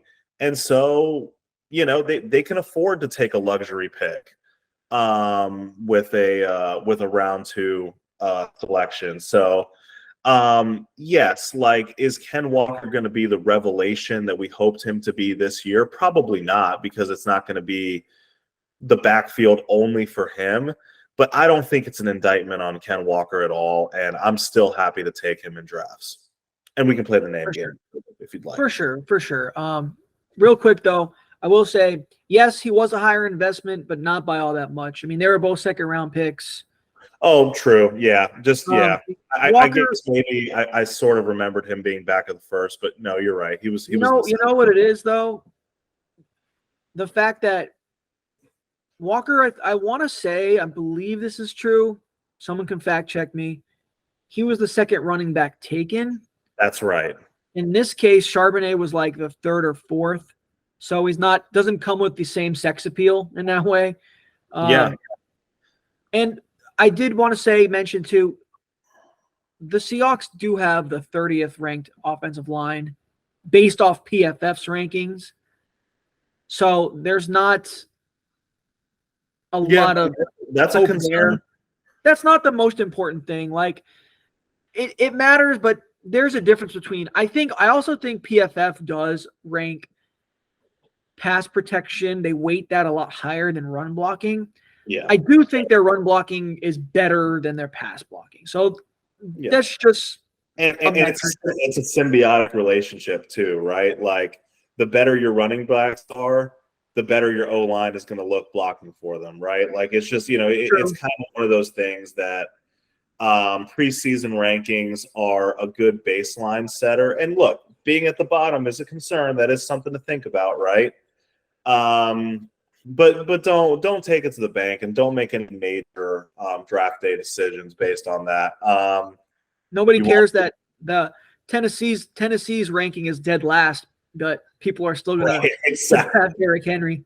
Well, to be fair, they have an offensive lineman running the ball for them. That's true. Okay, let's play a little name game. My boy Ken Walker is at the top of tier 4. He's at the top. And you've already told me that you would take Cam Akers over him, which I wholeheartedly disagree with. I'll do it. I'll do it. Man, dude, I don't know, man. He's you gotta find your Mason Dixon Cousins Dalton line with this one. Maybe JK. Maybe JK. I'd take JK above him. Okay. This is going to change on draft day because, you know, like, it's all just going to be based on, like, just vibes and how I'm feeling at the moment. But, like, to me, if I were to break this tier down again, Miles Sanders, JK, and Ken Walker are in their own tier. Everybody else, that's like my thought process there. To me, there's another tier break beyond that. And I'll go even a step further. I will take Ken Walker over Jahmyr Gibbs in that higher tier. Jahmyr Gibbs is an exciting player. I don't know how those carries are going to space out between them. Doesn't need carries. Yeah, I mean, look, he projects as being like a pass catcher, sure. He's hybrid. He's a hybrid guy. I think so did Kenneth Walker. Like, I don't know, man. I think we do this thing as a fantasy community where rookies coming in are almost getting slightly overrated because we haven't seen their warts yet.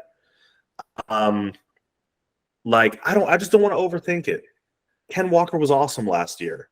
Like, I don't see any reason why he couldn't be awesome with slightly less value. Or I'll tell you, I said value. I meant volume. I meant to say volume. I feel you. I feel you. And Kenneth Walker, honestly, he's one of those talents where I argued this for Cam Akers. He could be one of those guys that levels up. And next year we're talking about taking them a round or two earlier. Kenneth Walker can be that. He has the talent. Right. I'm worried about the O-line. I'm worried about, you already talked about it, the efficiency of the offense where Geno Smith might not be as good. I still believe in Geno, but, that's a possibility. Obviously, you've got Zach Charbonnet coming in, the king of Charbonnet. I'm going to be saying that all year because I think it's funny. And deep cut reference if you know the league. And also, it worries me, Ken Walker has had ankle issues going back to college, and they reared their ugly head last year. Yeah, so near the end of the year, all those things scare me off. I realize I am taking the gamble of not gambling on Ken Walker, if that makes sense. I'm choosing to say, nope, I'm bringing my chips back in and saying, I'm not gonna play this hand with Ken Walker. And I realize that could backfire. Well, and just where I stand.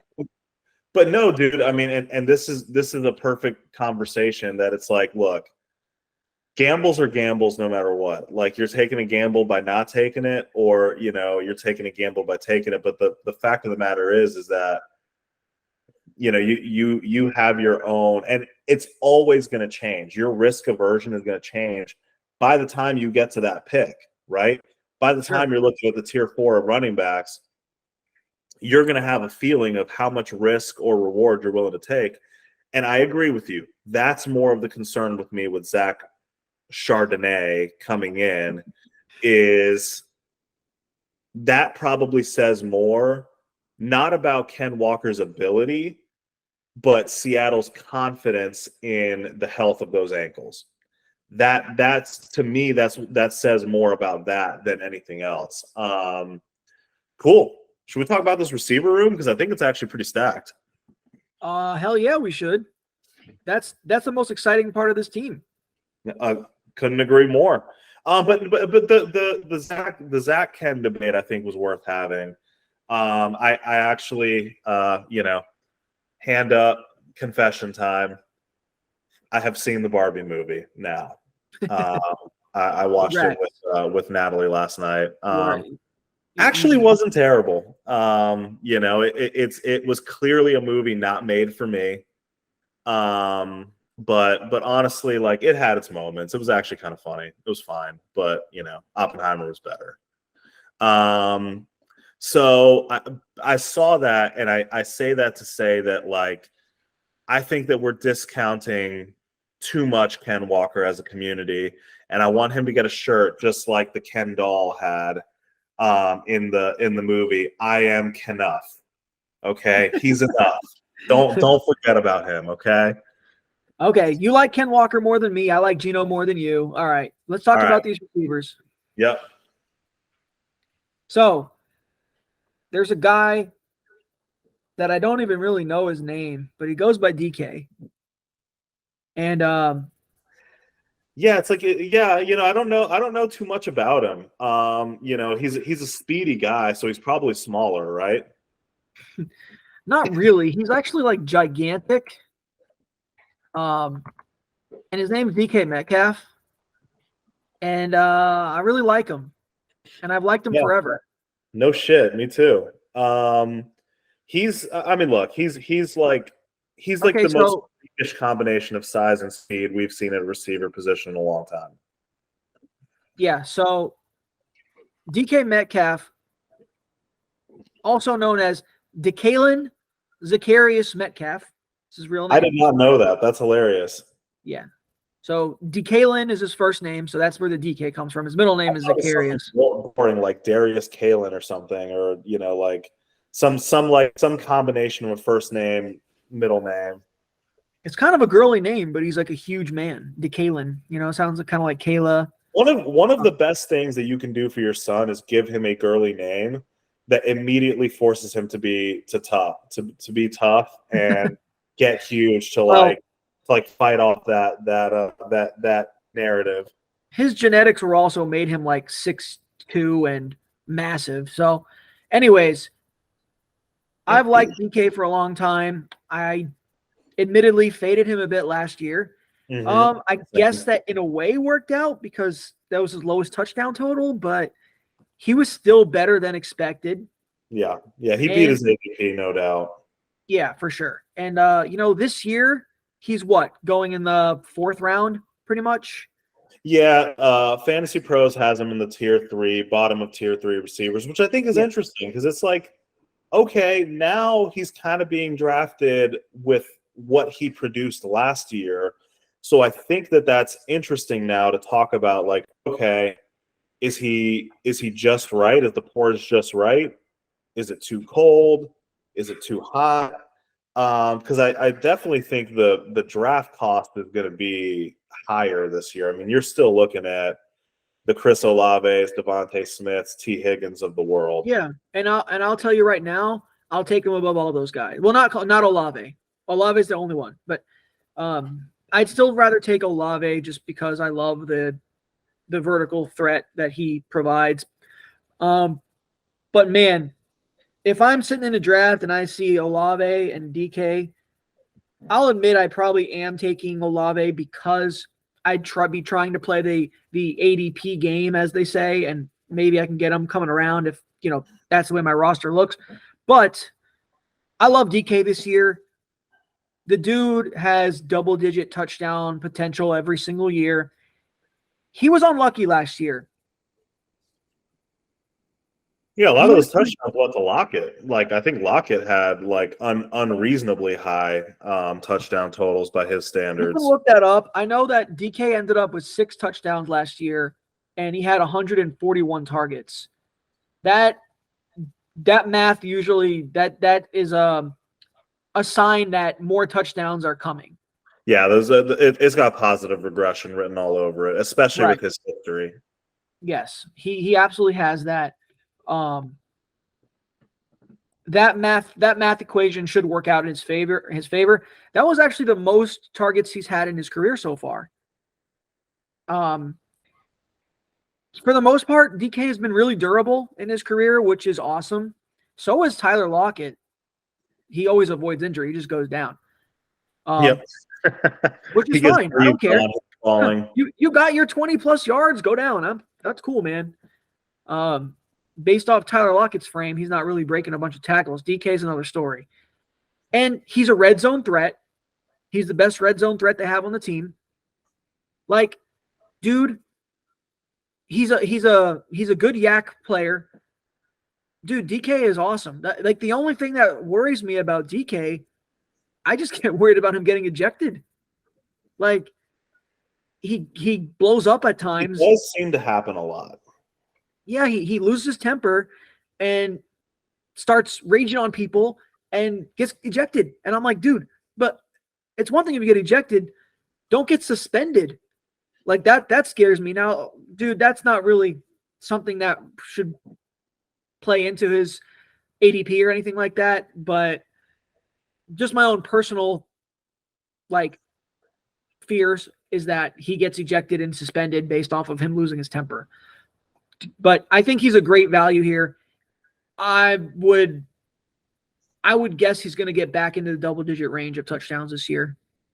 Close to it. Now, here's my question, because honestly, I know that we always talk about players individually, which I think is right, but I think in this case, I want to kind of zoom out a little bit and talk about the wide receiver room in general, because they added a big name to that group. Right. So JSN, exciting prospect coming out. They didn't draft him for no damn reason, right? Like they drafted receiver drafted this year. Right, like they drafted him to work him into that receiver rotation. So DK had about a 25% target share. Lockett had about 22%, which is like a pretty that's a pretty high configuration for two receivers on a modern football team. It was a two-man show for the most part. Yeah, like okay, so who's giving up more? Because JSN isn't coming into 10. Right? He's going to come into probably 13, 15, which is good for a rookie, probably, and maybe more than that by the end of the year, right? So, who, based on like your gut feelings and how you project JSN, I know that you watch these college players a little more than I do. Who do you think that he threatens more in terms of target share? Lockett. Yeah, I agree. I think their skill set is closer, but I think that the Seahawks are kind of looking at the league and they're saying, man, these slot receivers, these really plus slot receivers, huh? No, I think I lost your audio just a bit, but I just said that, like, on top of the fact that Lockett is just older than DK as well. True, yeah, I lost you for a second there, but basically, I think JSN is somebody they drafted him at least for year one to come in and be the super slot because they're looking across the league and they're seeing how much of a difference these really good slot receivers make. Attacking the middle of the field is so important. And they have a guy in Noah Fant. We'll talk about him. But, I think they wanted him to kind of hold down more of the middle of the field. And I don't think he really just is that good of a route runner. Right. Kind of disappointing for them. So they said, let's get a guy who can solidify this receiver room, and we get ourselves a dominant slot receiver, a guy that you can move. Now, if I look at the Seahawks, another reason I like Geno, you can move a lot of these players around. You can move DK wherever. You can move JSN. You can have DK being like a super slot, a big slot that, like kind of how the Bucs did with DK is a really good road grader out there. So you want to throw a little screen to JSN and let DK freaking try to maul a DB? You can do that. They are kind of a complete offense. What's that?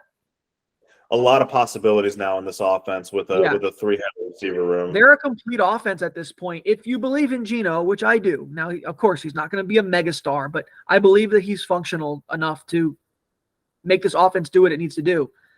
So, yeah, they're a fun, interesting team. Lockett is still going to lock down the deep part of the field. He is going to be running those deeper routes more often than not. And he gets open. Like those deep posts, those comeback routes, those 9 routes, he's going to be running those a lot, and Geno's going to be looking for him enough. I'm just a big fan of this offense. The running back room scares me, because I just don't know how much value you're going to get between both of them with a shoddy offensive line. But right. I do want their pieces of their passing game. Absolutely. Agreed. I'm in the same boat. I'm honestly from where he's being drafted, like I'm gonna be out on Tyler Lockett personally. Like we don't really need to play the name game. I don't think he's gonna end up on a lot of my teams because I agree with you, just my general gut feelings. I think that the graphs of Tyler Lockett and JSN are going to kind of be doing this thing over the course of the season. Like I don't think JSN is going to walk into 20% target share. I just don't think he's going to do that. There are some rookie wide receivers that have done that. I think he's super talented and juicy. So like I think he's going to command something. But I think it's just going to happen over time. I think it's going to be post week 6, post week 10. He's just going to start continuing to establish himself and establish rapport more and more in the offense. So I think Lockett gets faded. Like you said, I think DK being the unicorn of size and strength that he is, I think that his position on the team is firm. Is he going to still stay at 25%? Probably not. So draft with caution. So, I just think they're going to have to spread the ball around more because there's going to be more mouths to feed in the offense.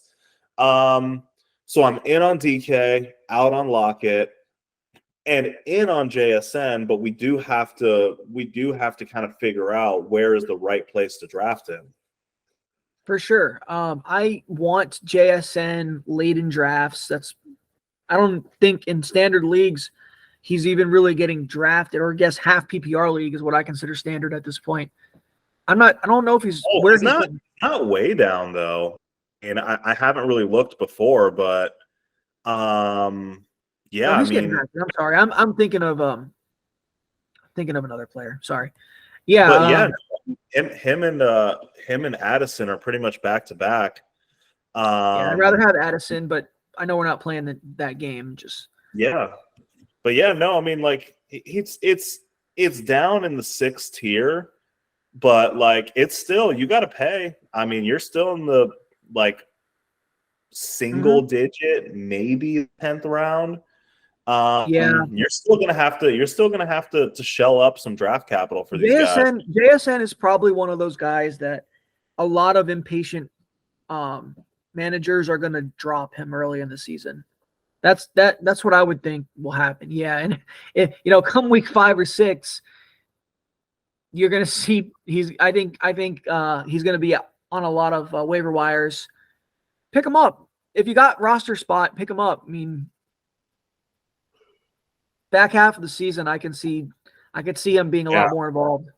Yeah, we have to keep that in mind and preach patience with rookie receivers because, like, I think that we put this unfair thing on them that everybody's going to burst on the scene like Jamar or Justin Jefferson, and that's not the standard. Nope.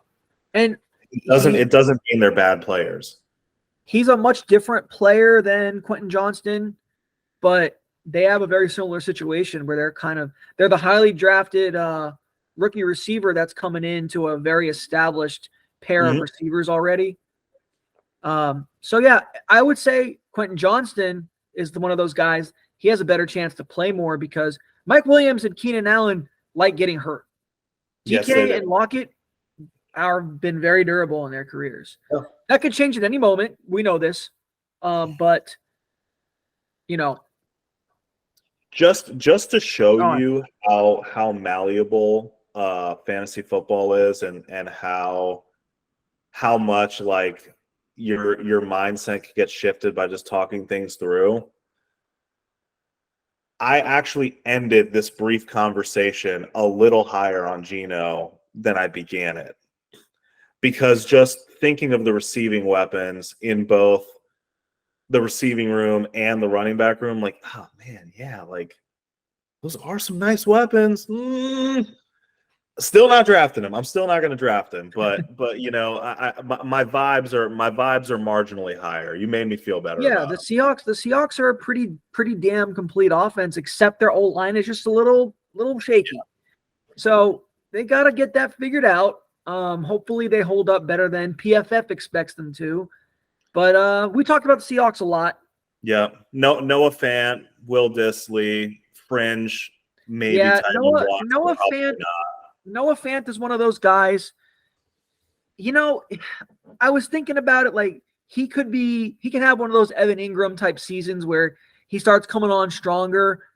But then I realized, no, they have JSN. He's not going to get targeted enough. They have better receivers, like. All those memes where, like an NBA player starts doing bad and you see Adam Silver, like, better learn Chinese, buddy. Get ready to learn Chinese, buddy. Get ready to learn to block, buddy. That's what I have to say to Noah Fant. Dude, and honestly, that's Will Dissly's on that team who's a better blocker. So yeah, he might be out there a lot more than especially if your O-line is rough. They're going to want somebody in there that's a better blocker to seal the edge and things like that. So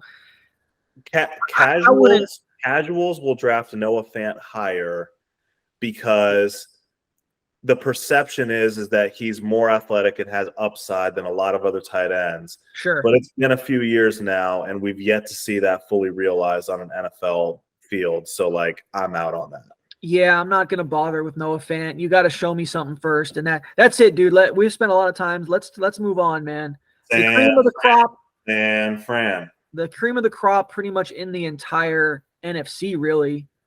Besides the Eagles. Besides the Eagles. Yeah, freaking Eagles. Fun. Anyways, we'll talk about them next episode, unfortunately. Yeah. San Francisco 49ers. Man, they're such a loaded team as well with weapons. Kind of a similar situation to the Seahawks, where their quarterback isn't exactly who you love to see and who you want to draft. But can we just talk about the absolute downward spiral that is Trey Lance? We can talk about that.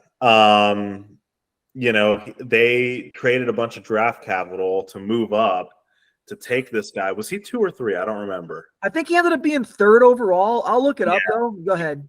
He was 3rd overall, I think. That sounds right to me. But has barely played, hasn't stayed healthy, hasn't really set the world on fire. Yeah, he was 3rd overall. 3rd overall. In the limited amount of time that he has played. And nothing that now, like, I'm not going to bury a player until I actually see him play, right? We haven't seen much of Trey Lance because he hasn't been able to stay healthy, really. So I'm not going to completely bury him as a talent until we see him, like, really lose it on the top stage. But nothing that San Fran has done has given me any confidence that they are confident in him, right? Because the team keeps making moves like, they like Brock Purdy. That's all that's who they talk about. That's their favorite son right now. Yeah. Kyle's favorite son. They brought in Sam Darnold. Yeah. So like just not a ton of, not that Sam Darnold's in there to take anybody's job, but like it's just not a crazy vote of confidence. Sam Darnold is on the trajectory to be a successful Jets quarterback draft pick where he becomes a backup for another team. He's doing a fantastic job. Oh my God, is he going to do the Geno Smith thing? Like both these guys, I can see it. I can literally see it happening. Both Trey Lance and Purdy are hurt. Sam Darnold looks like a QB1 because it's Kyle Shanahan's offense.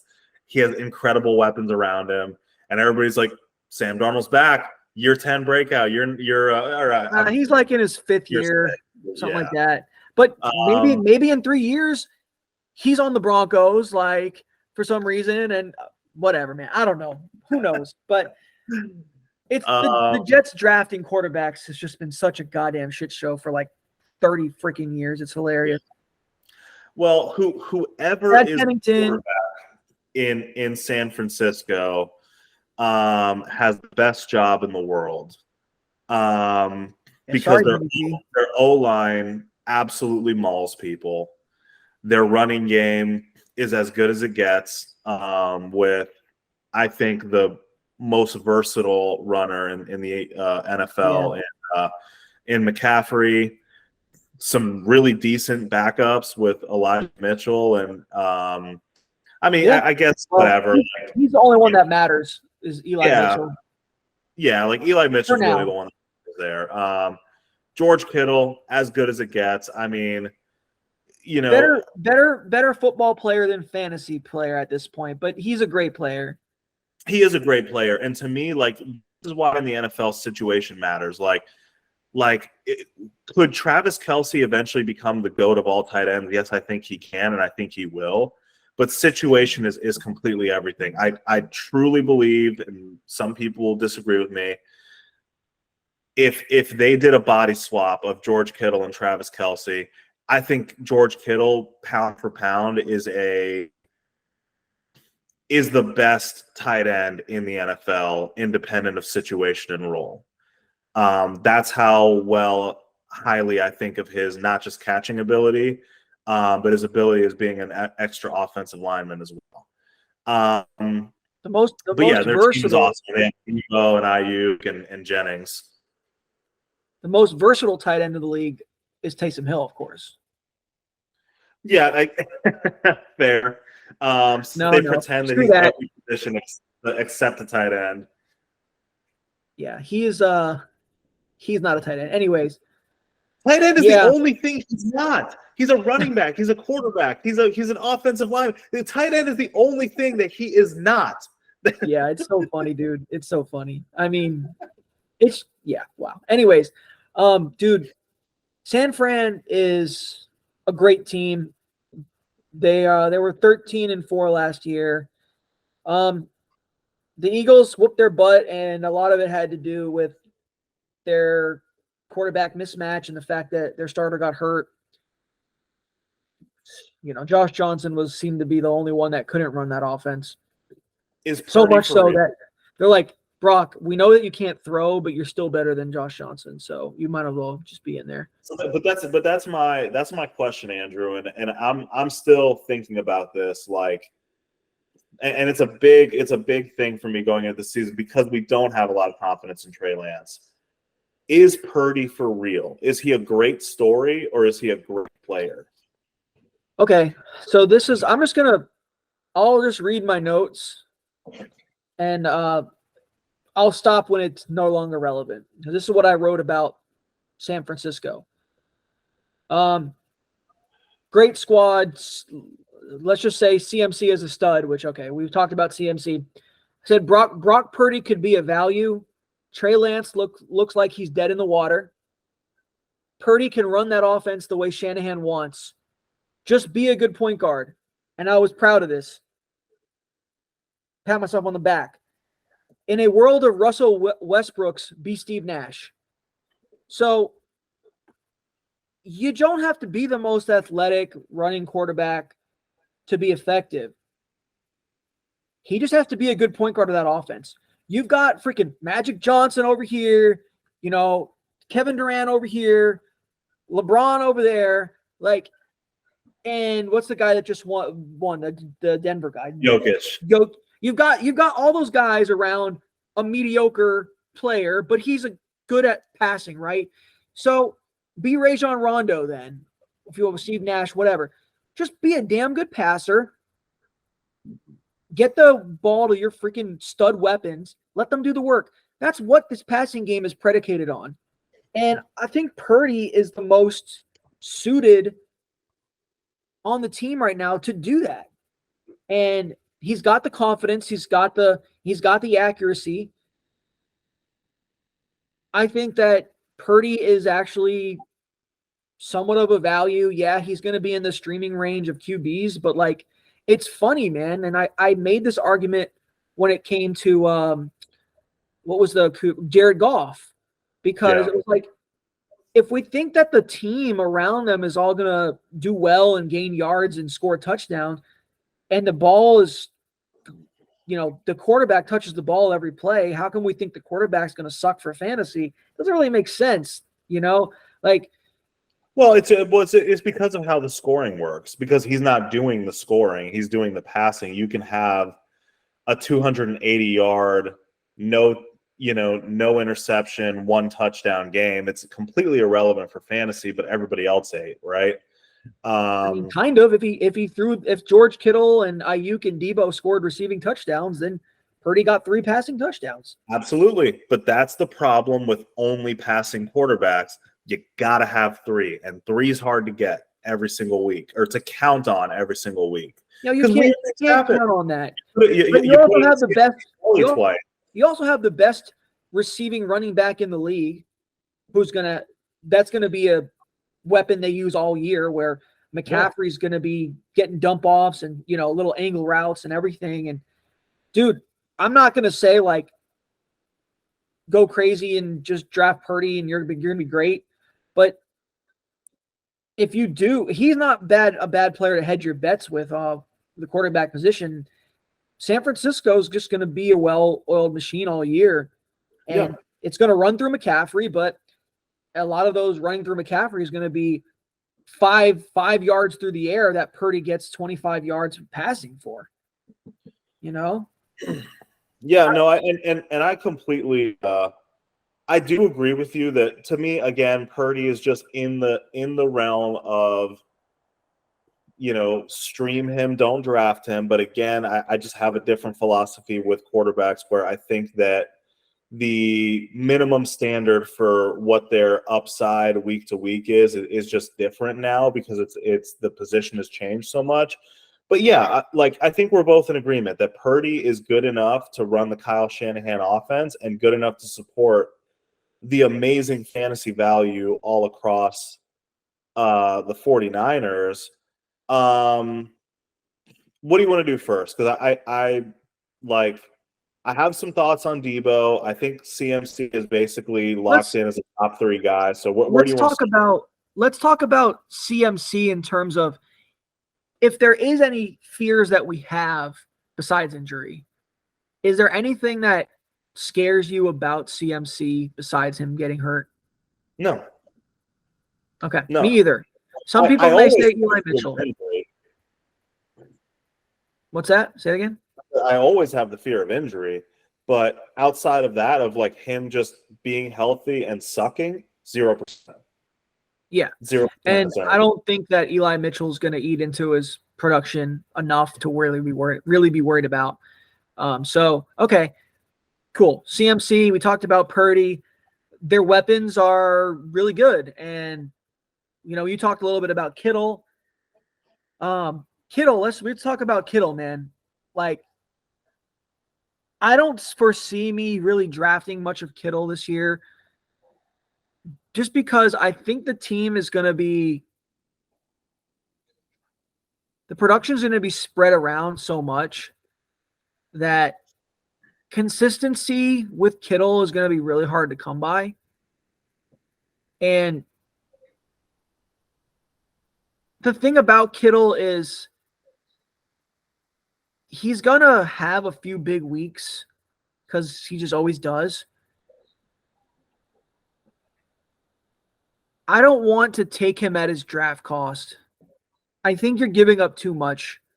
I'd rather wait for somebody like maybe like a Darren Waller or like an Evan Ingram than guys, like I agree with that. As much as I love Kittle, and I think you ask football people about Kittle and everybody knows what his value is. Yeah, his role on the team is going to, it's going to vary based on what they need. I do actually have a gut feeling, just generally speaking, and I don't really have anything for this, but I have a gut feeling that they may rely on him in the passing game more this year than they did last year. But his ADP is still pretty high. So I agree with your sentiment that it's better to draft a tight end that maybe isn't as great of a player, but has a more solidified target share on his team, which with Kittle, that's going to vary from week to week because there's a lot of mouths to feed on that offense. I will say a bullish case for Kittle is that when Purdy was running the show, he seemed to be featured a little bit more. But agreed. Then also Debo was hurt for a lot of that time, so it's hard to say. They're a hard team to really quantify where things are going to go. Blow-up games are so tasty, though. So if you like having that kind of upside on your team, he'll go crazy from time to time. For sure. He'll have some big games. He always does. But they don't come as often as you may like. And it's just a question of what are you giving up in the draft to get him? Yeah. If you're giving up, like Lamar Jackson, I think I'd rather have Lamar Jackson than George Kittle. So that's one of those ones where it's difficult because you really have to weigh out your draft. You have to weigh out you have to know the league you play in. Does your league kind of go early on tight ends?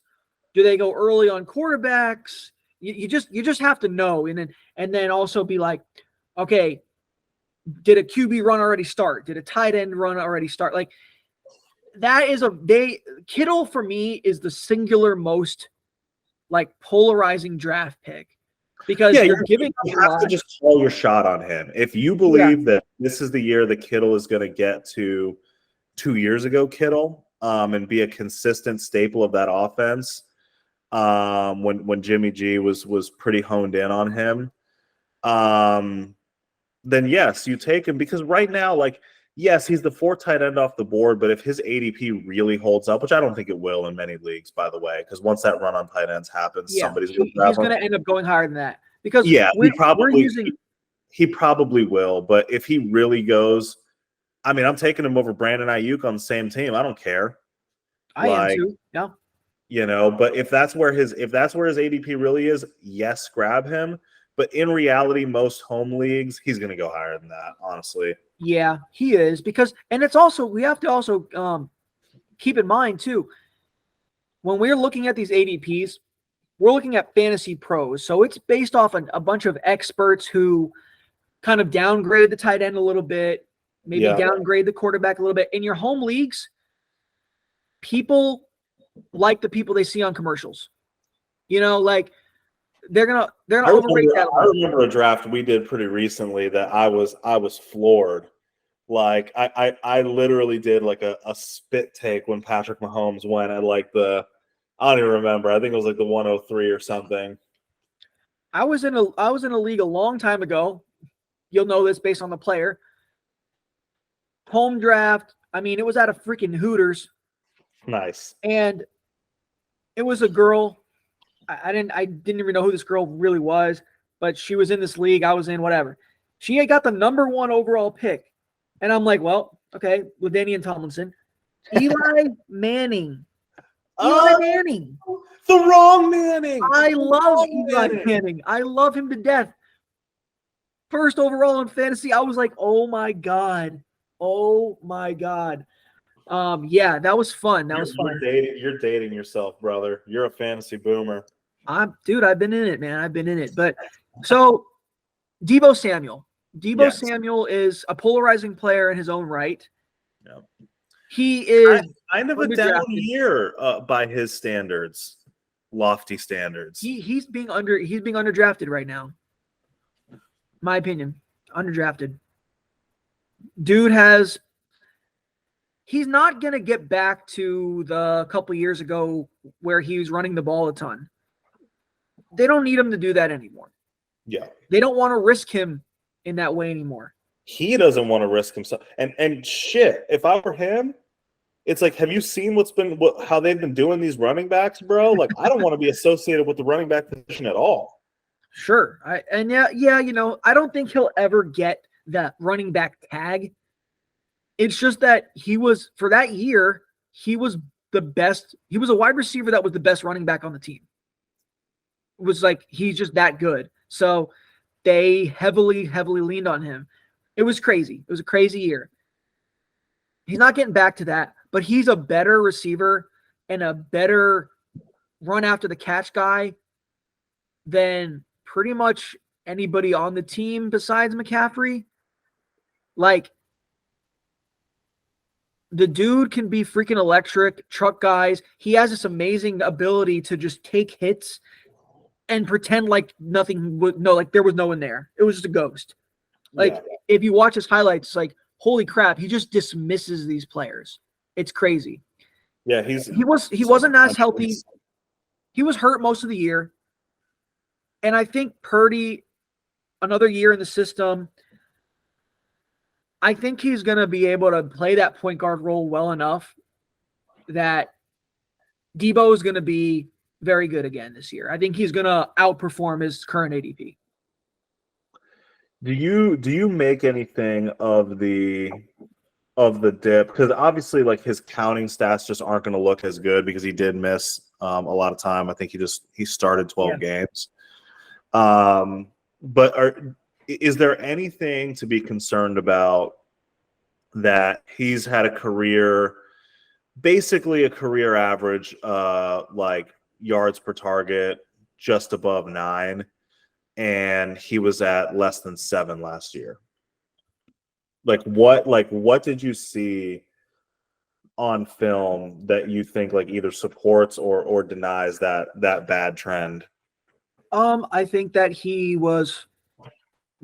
I think you have to kind of take the splits of the first half of the year and the second half of the year, because I just think he was playing hurt a lot of the year, and he was good enough still to be out there and contributing somewhat, but he just didn't have the explosion towards the end of last year. That's what it seemed like to me.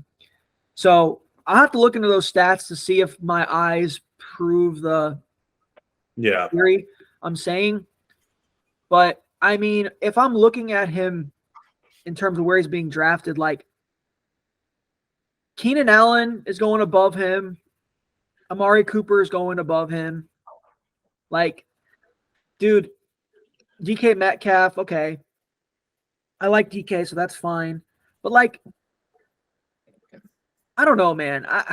I'm taking him over a lot of players on this list.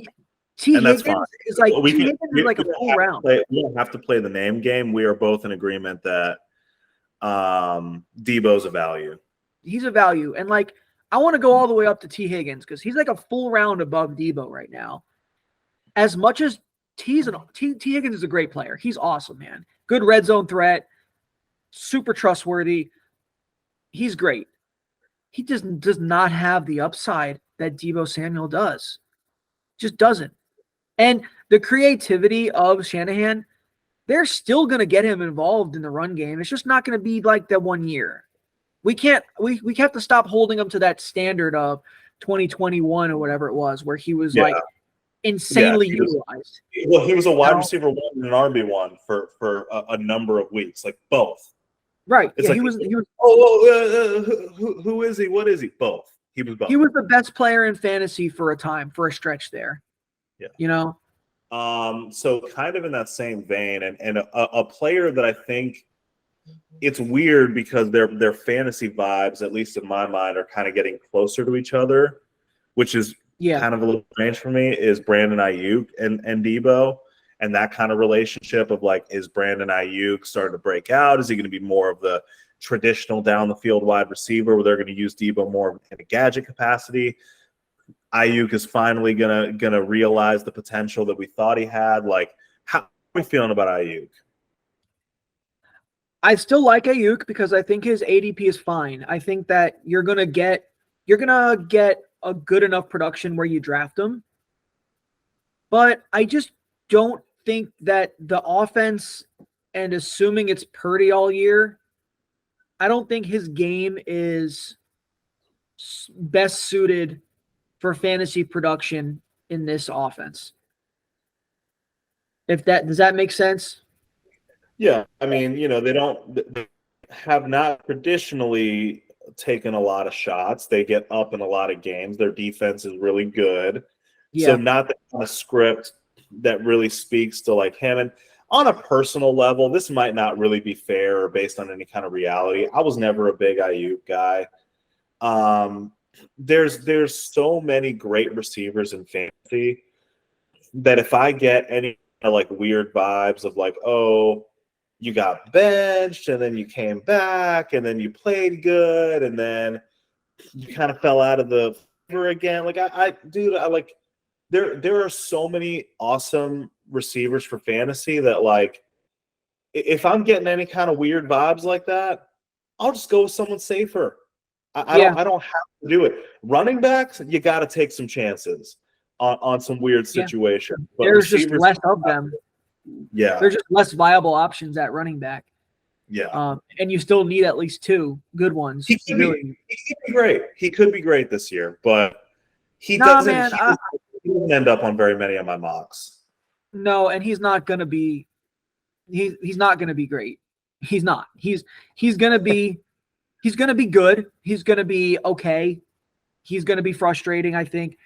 It depends on what you drafted him for. If you think he's going to come in, be your wide receiver 2 and kill it, I think you're sorely mistaken and you're going to be feeling that. If you get him as your wide receiver 4 and he's kind of mixing into your flex spot, or maybe you're in a 3 receiver league, okay, great. But he'll be fine there. But do not expect him to like be this worldly. There's too many talented players on that offense to say that Ayuk should be featured ahead of McCaffrey, ahead of Debo, ahead of George Kittle. Exactly. Like fucking Mount Rushmore of straight up sons of bitches on the field. Oh yeah, that's a big part of it. And then I just don't think that him and Purdy are going to have that. Like their connection, I think it's not suited. It's not as suited for each other. That's all I think. Yeah, we're in So agreement there. No need to press the issue. We're belabor that both anymore. yeah we're both further And down then on IU Eli consensus. Mitchell is somebody you should absolutely roster. Yes. Um, Because you saw how awesome he was when he had the backfield to himself. And look, McCaffrey, like I'm knocking on wood for you. I love this man. I want him to stay healthy, even if it's not going to be on my teams. That's fine. I just want you to be healthy and be a great player. But I'm not going to fucking bank on it. I'm gonna have Eli Mitchell on the back of my bench just in case. Just in case. Football's a tough game. You gotta have because dude, even if McCaffrey has like a 1 or 2 week injury, Eli Mitchell is considered an RB1 when that happens. Yes. You got it's San Fran's O line is awesome. And Trent Williams might be if you were to I will not this is a fantasy podcast. I will not do this. But if you were to rank all NFL players, regardless of positions, Trent Williams is up there. Yeah, Trent Williams is amazing. Man. He's a freaking road grader too. So, and the way that Shanahan schemes up his runs is like he always seems to push the right button, you know? So Eli Mitchell is automatically in RB1 territory if anything is to happen to McCaffrey. And I think that he has some I think he's going to have some standalone value, not only as a hand, but like I think they mix him in. I don't think they want McCaffrey blasting up the middle like 30 times in a game. I just don't think that makes sense or is very smart. So I think he's flex worthy in the right matchup too.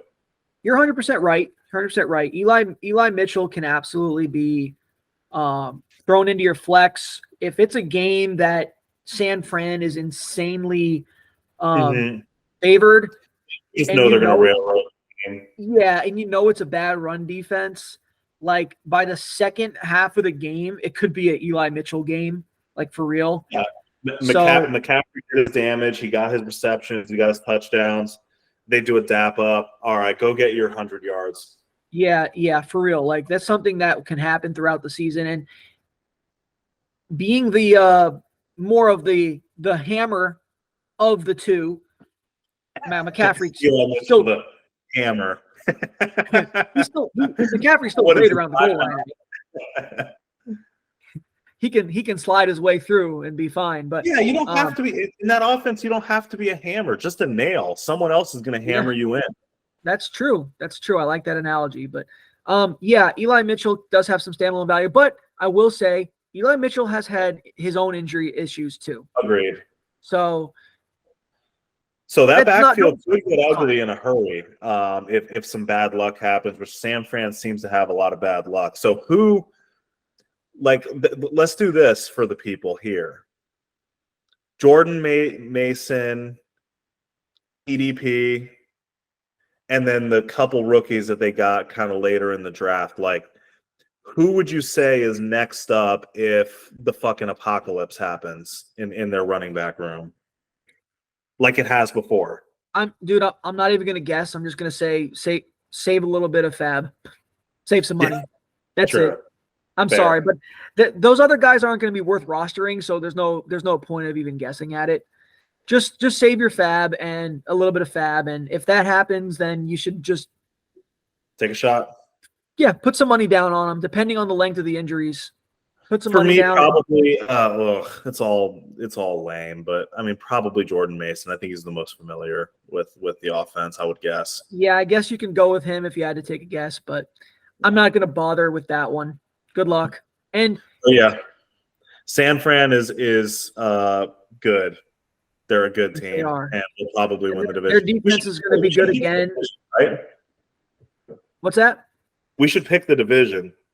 Let's pick this division, man. Who do you got winning? I think we're probably in agreement there. Right, we already talked about who's winning. Like, to me, the division is a battle for number 2. Unless like San Fran has another absurd rash of injuries, then they should run away with the division. They are the best team. They have the best coach. So it's like the best roster, the best coach. Certainly, I don't think the best quarterback, but like Purdy showed that he has some juice. So like I don't want to completely discount him, when Kyler's back. Right. And so but no one else in this division really like as healthy teams really threatens them. So to me, they're won comfortably. And then I will go Seattle, LA, Zona. Okay. I'm in agreement with you. Agreement. Yeah, Agreement. I think you could use either, but agreement is the most comfortable. So yes, I agree with you that that's how it'll shake out. And I think the closest teams are going to be Seattle and the Rams, because the Rams do have a really good coach, and so does Seattle. So the Rams could surprise a bit, but I still think that the roster is strong enough for Seattle that they'll be in second place in the division. Question. Yep. Who do you think is more likely by mid-season to go full blow-up mode and tank for Caleb and try to get assets? The Rams or the Cardinals? The Rams. Yeah, I agree with you. They're an older team. Aaron Donald is... And they gave away all their picks, too. They what? And they traded all their draft picks, too. They have a first, don't they, this year? I think so, but like they've given away a ton of future draft capital to build this super old team. So yeah, I agree. They're the most likely to go full fire sale. If Stafford gets hurt early, forget about it. Yeah, that's it. Because I mean, the Cardinals have some up and coming talent where it's like the Rams don't have that all that much. I mean, they've got Cam Akers, who's still young. You've got Cooper Kupp, who's not young anymore. You've got Aaron Donald, who's great and not young anymore. I don't know, man. Cooper Kupp, you are a Kansas City Chief. Jesus Christ. That would be ridiculous. But I was also seeing, so yeah, that's it. But just want to say, I was seeing some other news that I just remembered. Kadarius Toney got injured. Big surprise, right? Yeah. Shock. Young Joe. Had to young Stroka. Got to get a knee scope or something like that. Yeah, bro. It's like stop it with the Kadarius Toney narrative. Stop it with trying to push him on us. Like he is a talented player. He has some juice, but he's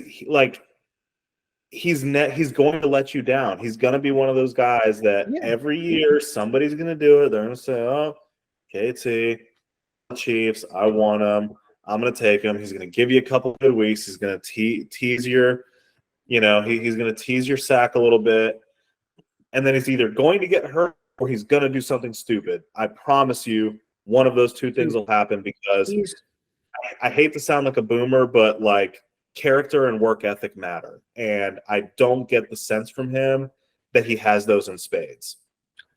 Absolutely, I just don't get that sense. It's like somehow, without even having a good season, with having like one good game in his career, he's already reached Josh Gordon status. Draft capital and at least Josh Gordon. I feel bad for Josh Gordon because Josh Gordon in the new NFL where they don't test for marijuana anymore, he might be on a Hall of Fame track. He was born 10 years too early. Yeah, I mean, Josh Gordon was a beast for that 1 year, but it's like he's one of those players that you just are going to chase forever and ever and ever, and it's never going to pan out. Like Kadarius Toney, folks out there that are struggling with addiction, that have these problems. It's a very serious thing. I'm not making a joke. You're never going to catch that dragon. Let Kadarius Toney go. You're not going to catch the dragon. Get some help.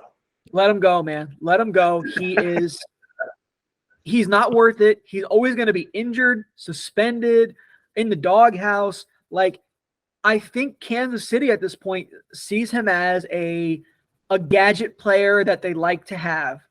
Yeah, I mean, well, and it was a low cost, it was a low cost, high reward move. I get why they did it. We just don't have to buy into the preseason hype, because I'm not going to. And at the same time, though, he's still the highest drafted wide receiver on the Chiefs based on ADP. Like, how is this man going above players who can actually turn into good receivers? I don't think Kadarius Toney is going to turn into a good receiver. He's a good gadget player. He's a good return guy.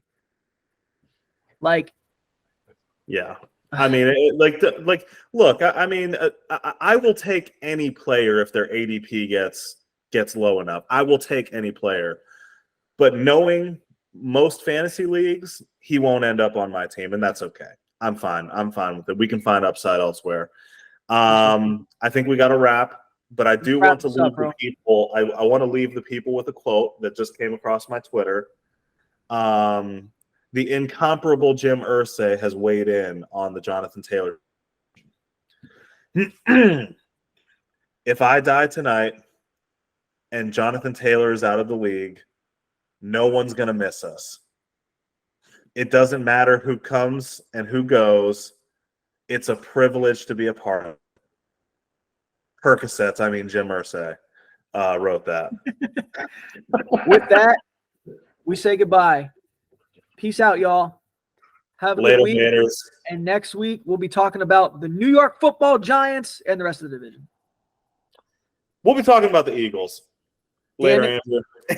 See ya.